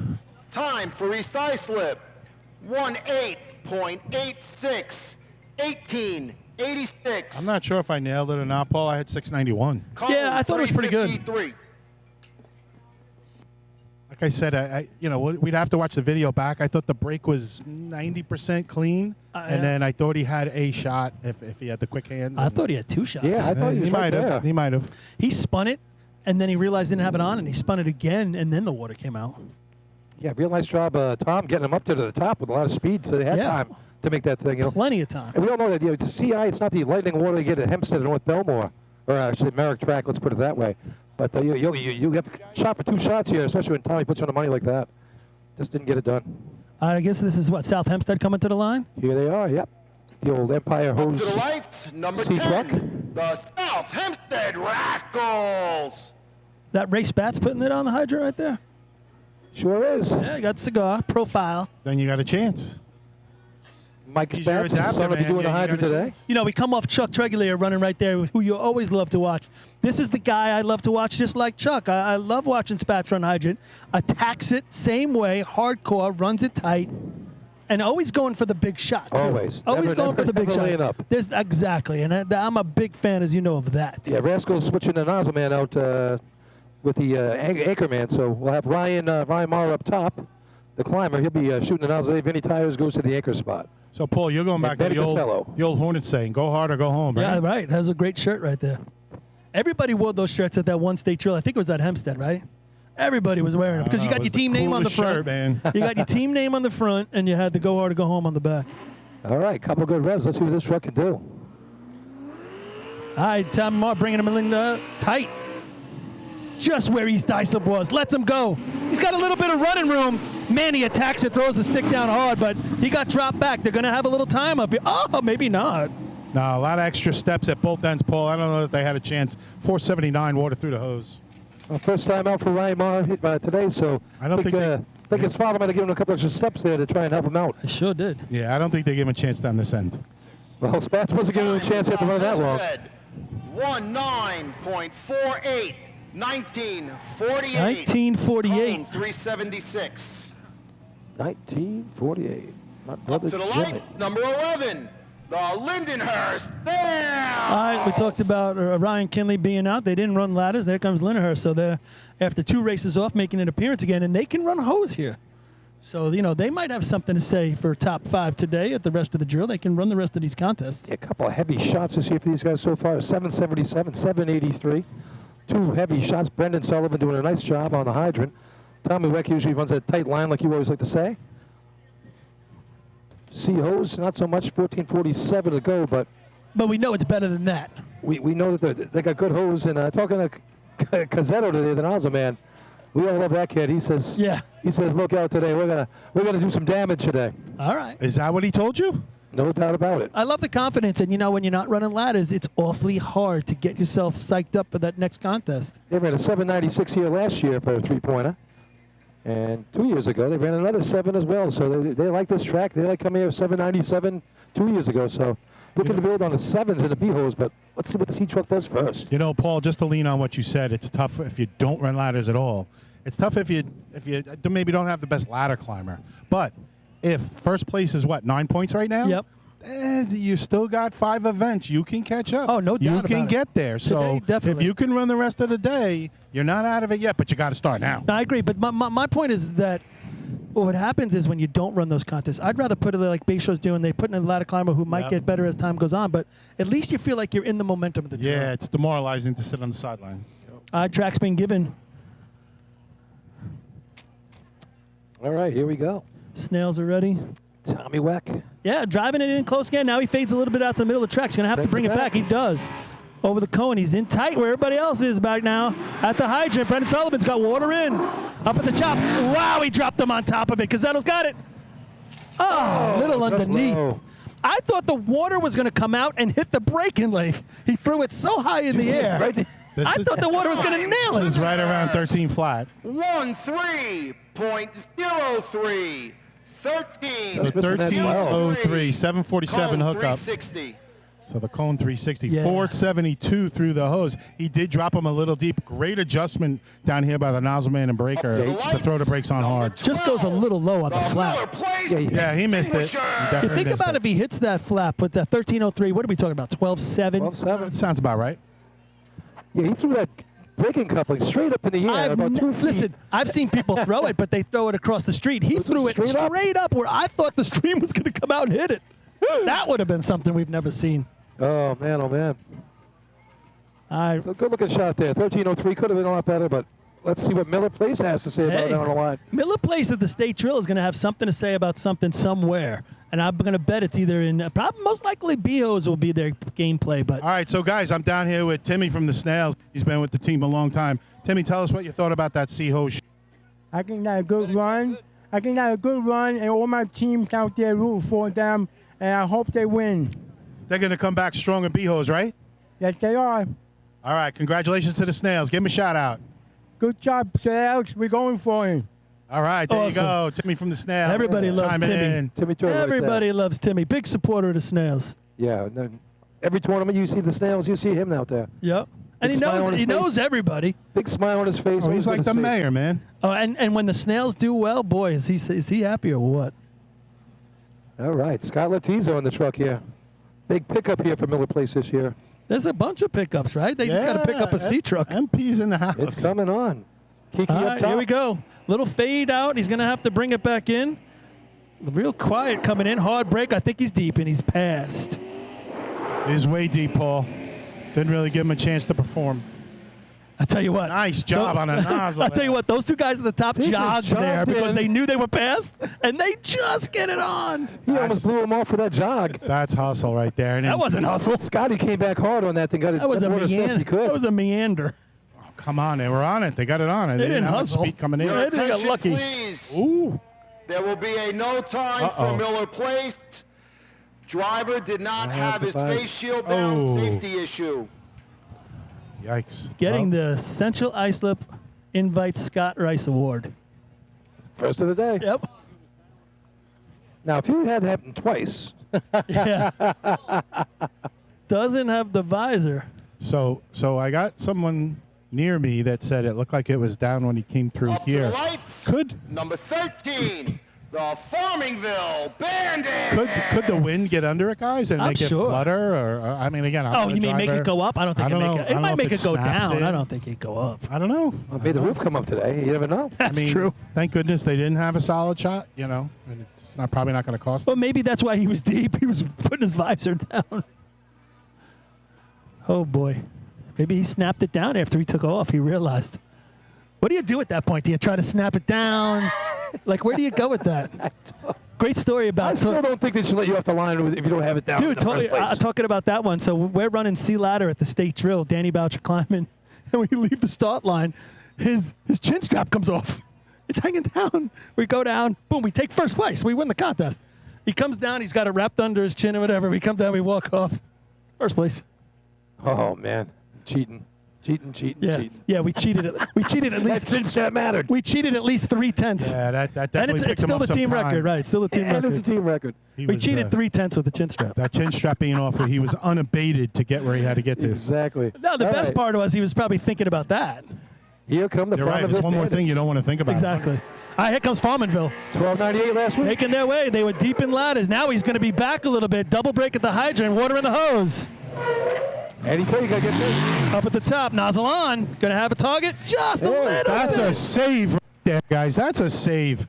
Yeah. Driver was all over the track a little bit coming in. And, Time for fun. woo, this is a 12. 1-2.72. 12. 7. That's a save. Great job by Justin at the hydrant.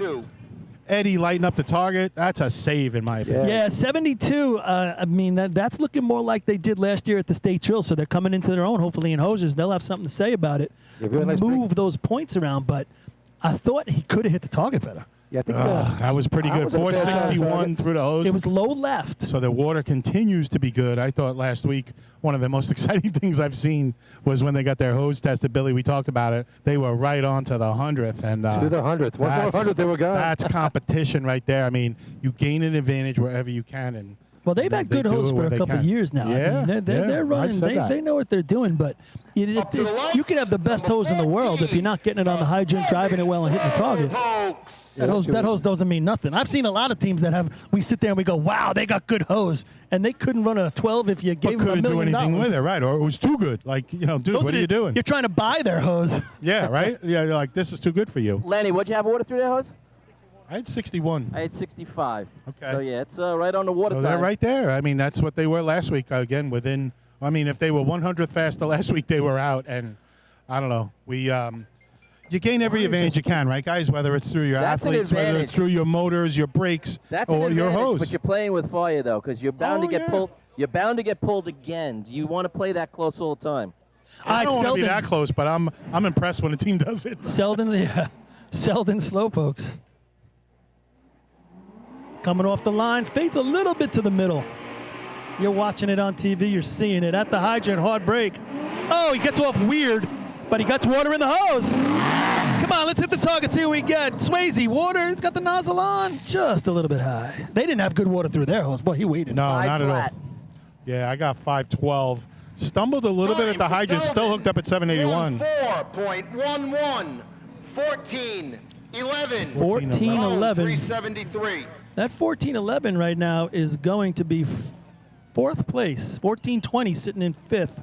Riverhead. Up to the lights, number 15, the East Farmingdale Hares. So you're telling me East Farmingdale's getting on the line right now? I didn't think they were here. They got lost. It's a tough ride from East Farm. What'd you get there for Selden? 14-11. 14-11. All right, so East Farmingdale's showing up for the drill here. They're going to start in C-Hose. 14-20 is in fifth. All right, Frank Chi is the hydrant man here for these guys in C-Hose. Mason Creasaker in form. Tyler Marr up top with John DeVito. How about that? East Farmingdale on the track. I haven't seen them in a little while. And they got the C-Truck today. That's a hot C-Truck when the thing came out. It was fast. Yeah, absolutely. Louis truck. Yeah. Now, do they It's got 2 years under its belt. Top's been sitting in a garage for 12 years probably. It's not getting any slower.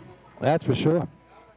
Doesn't have a lot of runs on it. No, they only been in the county this year, I guess. 1790 in C-Hose. I think that they're combined with Huntington Manor, right? They got a guy from Huntington Manor. Yeah, Huntington Manor. The old Bulldogs. Rod Burnham, the driver here. How many tournaments do you think the Bulldogs ran? They had a few. They probably had a couple of years where they were running, right? Yeah, they had the beach 2 or 3 in the 90s. You know, Flanders didn't run a lot, right? Flanders got the keepers of the Pine Barrens. Yeah, they took our old beach truck when we got rid of it. Right. But they didn't. We never ran with them, did we? Yeah, keepers of the Pine Barrens. Maybe Flanders? 3 or 4 times they actually ran the thing in a tournament. All right. Lenny, I think they came to Patchogue a couple times and maybe the county drill, maybe at Ridge. I don't remember that one. Yeah. Yeah, the keepers of the Pine Barrens. Keepers of the Pine Barrens. Until it burned down, then they didn't race anymore. Well, they lost their title. No longer keepers. Keepers of the Ashes. Survivors of the Pine Barrens. Out of business. Rough crowd. Out of business. They were first. 95 was a wildfire. They were first I don't remember due. them then. I think 95's when they ran till the wildfire. All right, here comes East Farmingdale right now with that hair truck. Here we go. Making the approach. I think it's shiny. It sure is. Woo. Can't even see it. Now I see it. Oh, they're going to have to boogie up top. That water is in his back pocket. And he's not going to get there. Too much of a bus stop here at the nozzle, and I think Paulie's got to let it off with a little more momentum so they can get there, have a chance to put it off. They were a little back. more oomph up top, too. They need to go. 471 through their hose. You could be back and fast or tight and slow, but you can't be back and slow. No.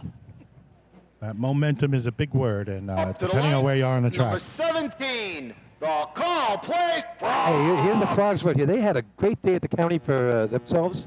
12.66 team record in COs. What a shot. Junior hooked it up great. McCann nails the target. They just missed in B-hose. But They're in a 12, right? They're in a 12. 12.66. Yeah, right. Fastest shot of the year that day. Beat everybody in Suffolk as well. Is it? Yeah. Still? That day. On county day. Yeah, that day. I was So gonna who's say, yeah. who's got an age on Junior? Billy, he's got to be around your age, right? Yeah, he's like a year younger than me, probably 49, I want to say. Okay. 48. But I tell you what, like I said, he keeps in great shape. Skates all winter long, does the refereeing. So He does, yeah. He does Yeah. that. I know he plays goalie a little bit in hockey. Yeah. He's a good athlete. he's also the goalie for the dart team. Caught a couple in the face. Goalie for the dart team. That's awesome. Well, I got to tell you, really, Geddes doing a really nice job driving this truck. Well, brought him in nice, right on number 350. I just want to say, in the same sentence, you said Geddes and really nice job. So that's good. He's really improved. Well, he's good till you. Remember that last year? Till the Jet game. They ran the 12 last. They ran the 12.76 last year, and you're like, 12.76 for the Frogs. He was so upset that you didn't honor them with the fact that it was their team record. If they run a 12.76, I'm going to go berserk. Remember after some other track coaches, he says to you, I'm one of the best drivers out there. Oh, that's and the right. rest of the year, he didn't drive well once. He jinxed himself. Listen, if Geddes could get Bilal Powell on the back of the That's truck, right. Bilal Powell. that'd be state champion. Bilal Powell. He's a Bilal Powell guy. Oh, he was. At least he just didn't shut up at the game about it. Ugh. It just never stops. What, like he's better than Curtis Martin or something? I had to move my seat. I couldn't take it anymore. Yeah, he's better than Curtis Martin. All right, here we go. Let's see what Geddes can do with the boys here. McCann on the on the nozzle. I hope he does something. Let's go. A little faith in the middle. Brings it back. It's going to have Junior in there tight. By the time he gets there, they're there. Junior's off. He had to really park it for him. Junior puts it on 2 turns before he hits the water. Up at the top. McCann's got it on. And he hits the target. Nah, he had really parked it at the hydrant. He was going by. Both Junior's ends. got long arms. I would have let him go. Both ends pull, and Junior can handle 4.60 Time for through call the hose. plays. 13.67. 13. So I'm right on with the overall Not the smoothest time. hookup for Junior there either. No, well, Stick 804, guys. 804. Well, not only did he give Junior a half a second there. Not only did he park it, he kind of put it on 2 turns before he hit I the water. actually think he waited, True, knowing they weren't true. going to get him down the street because the water was too good. Yeah, you're probably right, but why wait at that point? You're not going to score anyway. I'd throw it. 13-6 could score. Yeah. Come on, we're scoring with 10s in C I ladder. don't know. We're scoring with 6s in B ladder. True That's story. sitting But you third gotta- right now. And you know what? And this is going on at the CI invite. Like, what the heck? You got to be able to shave a half a second off there at the hydrant because Junior Oh, he can can handle do it. that. We all know he can handle it. That's what I'm saying. He should have let him go. Junior's arms are long enough. He could have reached 5 feet across and got it. All right, here's the Gamblers here, 12.68 at the Connolly a couple weeks ago. So we got Moto threw it down last week. Right, we got the gunslinger at the hydrant, and we got Johnny on the flap up top to see if they could put it together. Gamblers currently sitting here with 6 points for a place on the day. Arnold. But they're starting to come into their own right here. These are the races they can run. So if the Gamblers can hook up the rest of the day, I mean, think about the momentum they have going to the state trail. I think the gunslinger, who's been looking better consistently than he's looked in the whole all of his career. Yeah, he's definitely got something going on here. Right, but right now, guys, in C-Hose, what are we looking at? Farmingville, Lindenhurst, Carl Place, Bayshore, and Selden. Yeah. So We're still these got some 5 players to teams, go. I get it, but these 5 teams are not like totally in the mix points-wise. So it's wide open right here. Come up, throw a shot up there, and maybe take the lead. All right, Hagerman, like I said, just trying to keep the game going forward here, get a few points in C-Hose, and then we know they can run all the man events, that's for sure. All right, Robert Tascio driving that thing in here. Let's see what he can do.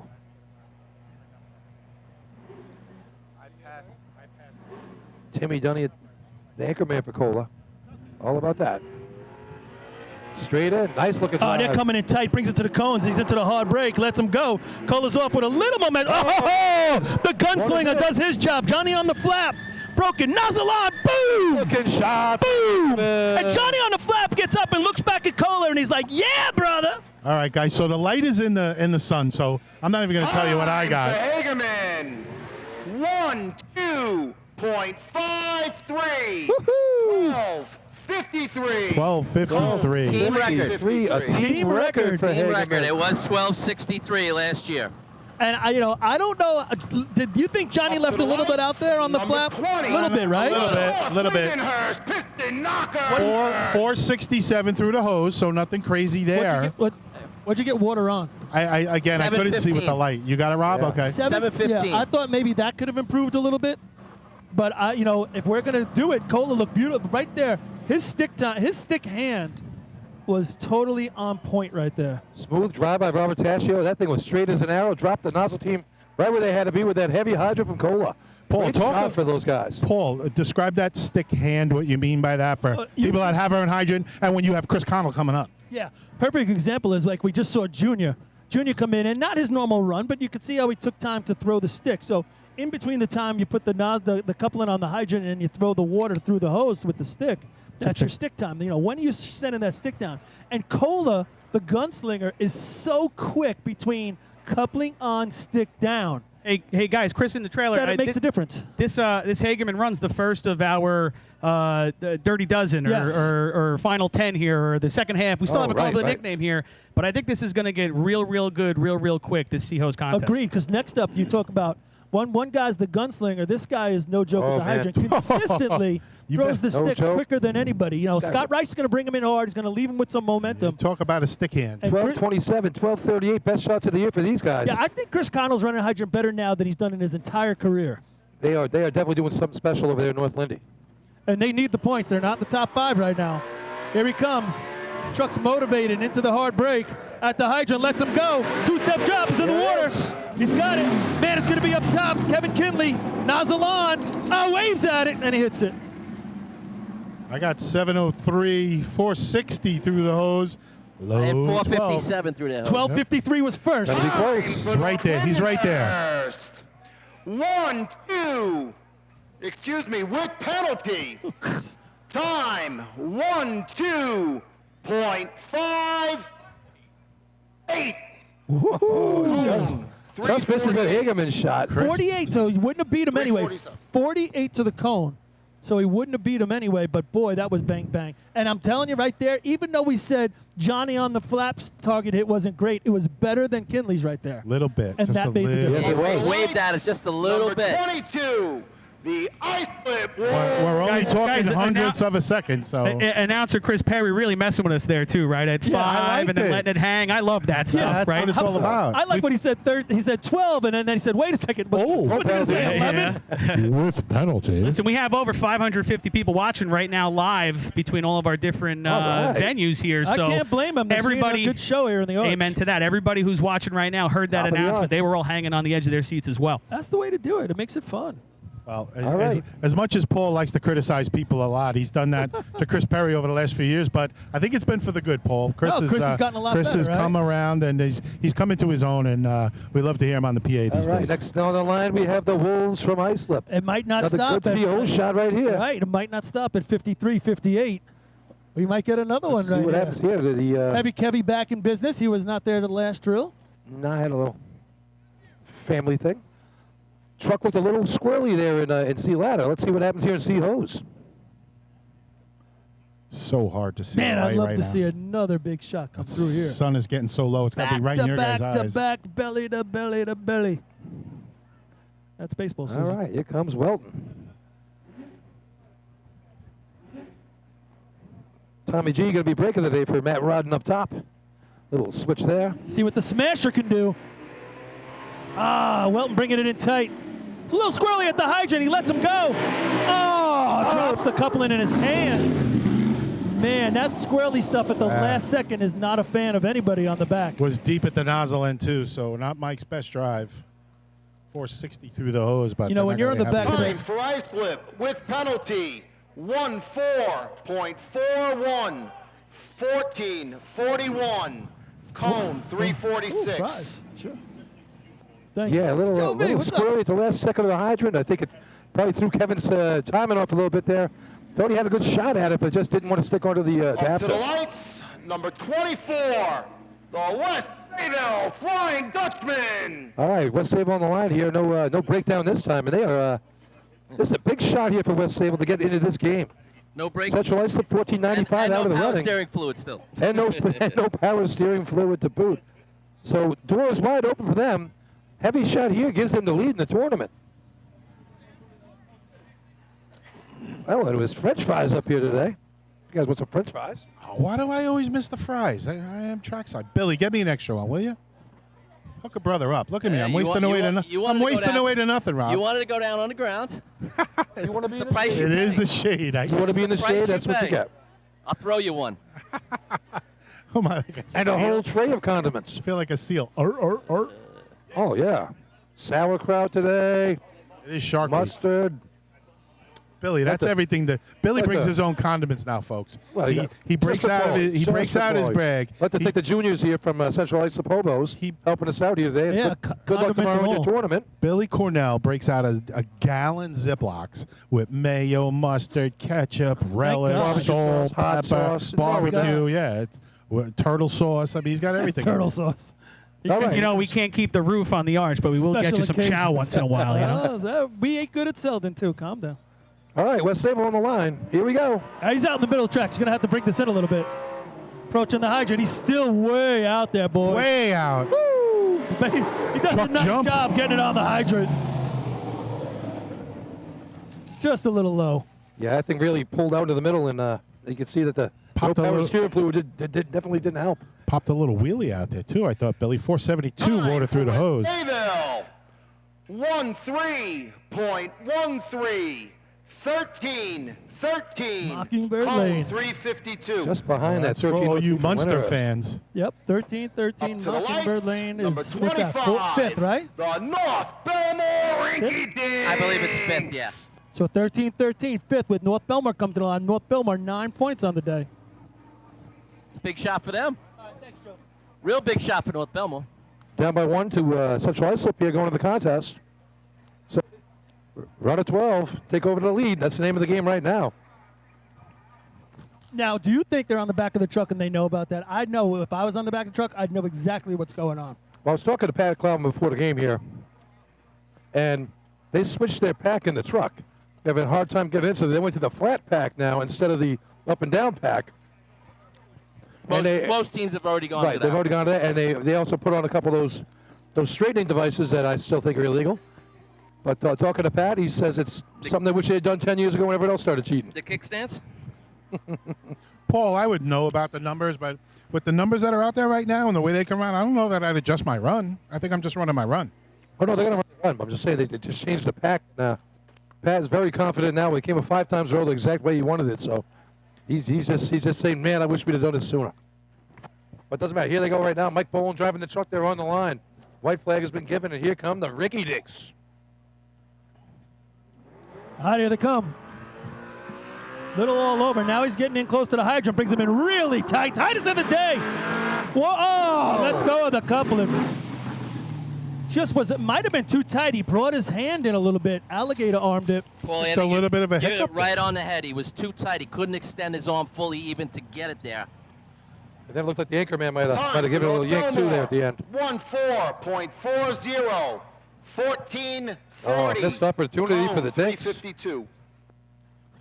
Yeah, so that was a good opportunity for them. Now, we were talking about Flanders before, so Up to the lights. Guys, I just wanted to throw in on that. So, Sean Corcoran from North Belmore, one of the guys running a straight adapter, right? And when you do get that tight, that's when the straight adapter is most challenging, right? Because he doesn't have the ability to kind of enter the face of the hydrant. He's kind of got to come over the top in order to get an angle. All right, so let me interrupt quick, Chris. Go ahead. So for you and Paul, so a straight adapter, for those that don't know, that's a little further down the track. The angle comes back to you a little bit, correct? Yeah, to me, you got to run left to right when you have the straight adapter. You're running more left to right across the track. It's going to become easier for you. If you're running the 45 or the 33, you're running more north-south. Yeah, I think that's fair. It's also in this contest, which is a contest, believe it or not, where you get off the truck with actually less momentum than you would in B-hose, which sounds different, but the truck stops faster, so you let the truck stop faster in C-hose. And getting off, actually, the momentum would normally pull you forward. You don't feel it as much in C-hose. So the straight adapter might actually be a little bit easier to handle because you're not being pulled down the track by the momentum that you'd normally have getting off the B truck, which doesn't want to stop. That's you a see? good point. But in this case, when you do get set up that tight, it's not a good situation for that guy running a straight. I did it for a long time, and it makes it way harder at that point. And it's something he's got to just react to and be able to solve on the fly. It's tough. But that was always my issue with running the straight is you really don't leave much room for error for the driver. All right, here we go. Kopech on the line, 12.94, last time out. Here we go. Over the cone. Into the hard brake. He's off. Oh, man, he was, I tell you what, Slackman lets go of the hose. He's all alone, and he doesn't do it. Now they have problems up at the top. Oh, Dirty Mike can't get it on. Makes the attempt, but, boy, they were running hard at the hydrant. Slackman didn't handle it. They hooked it, Paul. They just couldn't get the handle. 464 water through the hose there for Kopech. You know, listen to you hydromen crying about straight adapters, angled adapters. Wow. Cone 356. Trying to hit a target. Oh, jeez. You guys are hitting something that's stationary. Big yellow hydrant. Big yellow hydrant right in the middle of the track. I mean, how can you miss it? The West Islip Raiders. I'm too tired. I'm too far out. In a while. The nozzle guys have got it tough. They're getting dropped all over the place. It's wet as heck down here. Upside down, right side up. It's left. It's right. Can we go back to the Flanders conversation? Can we go back to West? I don't think that relates to my. Go ahead. It Look doesn't at relate to what I'm talking about. I know. That's why we're changing it. West Islip running the C truck. According to Adam Giant Hat, Adam Kalin, way out there in Cutchogue, so he knows the whole deal there on the North Fork. Flanders' goal was just to get a B truck on the track before Riverhead ever did. Guess there was a little bit of a rivalry there. And they did. They got out there before the Ironmen were able to put their B truck back on the track after a lot of years off and running old-fashioned. And after that, they kind of just went by the wayside. They were happy with it. So did he say the last year they ran? Yo, good story. What was the last year they ran, Paul? Did he mention? Or did I miss it? No, I don't know. I know they were intermittent for a while. But if you go onto the group, there's a good picture of the Flanders B truck. The Flanders Keepers of the Pine Barrens. All right, West Islip on the line here. Kevin Smith driving it. This is the C truck here. I haven't seen this one in a while from West Islip. First run out this year in a tournament with the C truck. I have a couple sodas over in Ocean Beach on Fire Island last week, and turn around, and who do I see? Kevin Smith. Kevin Smith, here he is. This is their first run with the C hose. Here it is. Coming in tight, out of the gas. It's going to give him an opportunity. Very cautious. At the hydrant.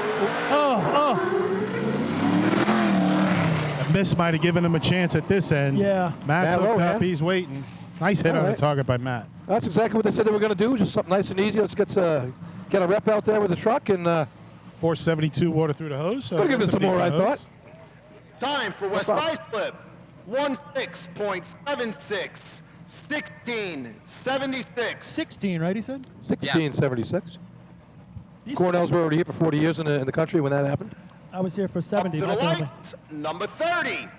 The North Babylon Tail Draggers. Yeah, I tell you, this truck ran great in Sea Ladder. He just didn't give enough hard brake and pulled it out at the end. Am I there. wrong, or are these French fries a little salty? A little bit. Yeah. They're salty? Yeah, a little salty. Lenny, what do you think? How the French fries, are they salty? Come on, there's a method to I that. got a joke, but it's not for the They want to family. sell more beer. Better save me some. I could use a cold beer right And now. they have lots of ketchup. Ooh, fresh cheeseburgers too, Lenny. So good, Lenny. You're missing out. I'm glad you guys are enjoying. Yeah, I purposely didn't eat yesterday just to get ready for today. Liar. It might have backfired. My stomach might be a little too small right now when it struck overnight. Yeah. My eyes are too big right now. That's All right, North Babylon got to look for that 13-13 to get into the money here. 13. Lucky dog right here. Mockingbird Lane. There you go. Home of who? Munsters. The Munsters. Where were you? We just had this conversation. Oh, We were? I missed it too. Paul, he had it himself. That might have been. Does that a lot. No doubt. Yeah, but I tell you, his truck ran really well. I was talking to Dom Albanese during the water test just before, and he says he wished he had that one back. He was looking for his thrower, his thrower and climber. They weren't there. He had to check the air in the tires, and a lot of things go through his mind. Hopefully he's ready to go this time. All right, the old Roslyn Highlander truck here, courtesy of Vito. It's a nice deal here for both sides. All right, gives it a couple of revs. Getting out in the middle. Bringing him in tight at the hydrant. Oh, a little deep. He makes the effort. I got to give him credit on that. Oh, and then he lets him go way deep up at the top, and they were offside squarely. Oh, my God, he's got the water on in there, not on the nozzle. Oh, there you are. A lot going on, boys. Going to need it to dry a little bit before B-Hose. He's back. New Hydro man today, Andrew Denmark got hurt in practice, so Time for North Babylon, 19.09. 19.09. Ryan Bradbury filling in today. 357. 357. All right, so truck moving. Halfway through the drill, the winner in that contest is going to be the Hagerman Gamblers. They're going to take the lead in the tournament. Woo! Look at that. 4 down, 4 to go. Hagerman Gamblers on top. They can run through those last 4 with Second anybody. place, North Lindenhurst. They're going to go to 6, 12:58. Third place is going to be Farmingville, 12:72. They finally get on the board. Fourth place going to be Lindenhurst with 13:03. And fifth place, West Sable, scored in each contest so far, 13-13. So your total points halfway through are going to be Hagerman 11, Central Islip 10, North Belmore 9, West Sable 8, North Lindenhurst 6. 4 to go. All right. Really tightened up. I mean, from what we saw in those first couple contests, CI was going to run away with this thing, and not so much. Now it's 11, 10, 9, 8, 6. It's right there if anyone's taken right now, and it's really come back to North Lindy here. Now they're back in the game now. They were getting blown out early, scored a couple contests in a row. Now they got 6 points. It gives them almost equal footing to get back in the game. But anybody else even below that still potentially? What's Islip out? 2, Islip's 3? got 3. They're not. No, absolutely not. You're 8 points down, 4 to go. And yeah, and those they all can run good in those contests. Is this turning into a little bit of a slobber knocker here? I don't know, but yeah, I think it is. Yeah, that's my kind of drill. It's usually we save these for state drills usually, but this would be kind of fun. These last 4 as they all come together. State drill will be a runaway. All right, let's who? Over after the second contest. Who's winning? The second contest? Is that what you said? Equipment. That's what I said. I stand by my prediction. Of Moto Hose Class C. First place, 5 points, with the time of 12.53. Number 19, Hagerman. Second place, 4 points, number 20, North Lindenhurst. Third place, 3 points, number 13, Farmingville. Fourth place, 2 points, number 11, Lindenhurst. He's running for French fries. I've seen him. Fifth place, 1 point, number 24, West Sayville. And in Moto Hose Class C, we have the Harold Cordingley Memorial Leg Trophy that will go to Hagerman. There you go. Nice leg trophy here for Hagerman as well. Always good trophies here at the CI tournament. We got the B-Hose competition coming up next, and I always thought running B-Hose, this was the day you wanted to win B-Hose, was at CI. Always a big crowd, and a fun contest. Not super sub, but it was always a good, solid B-Hose day.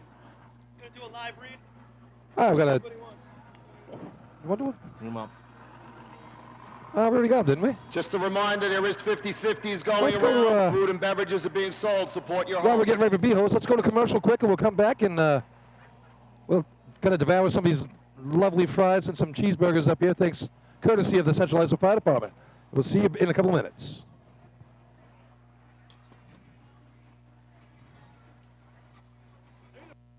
Huh?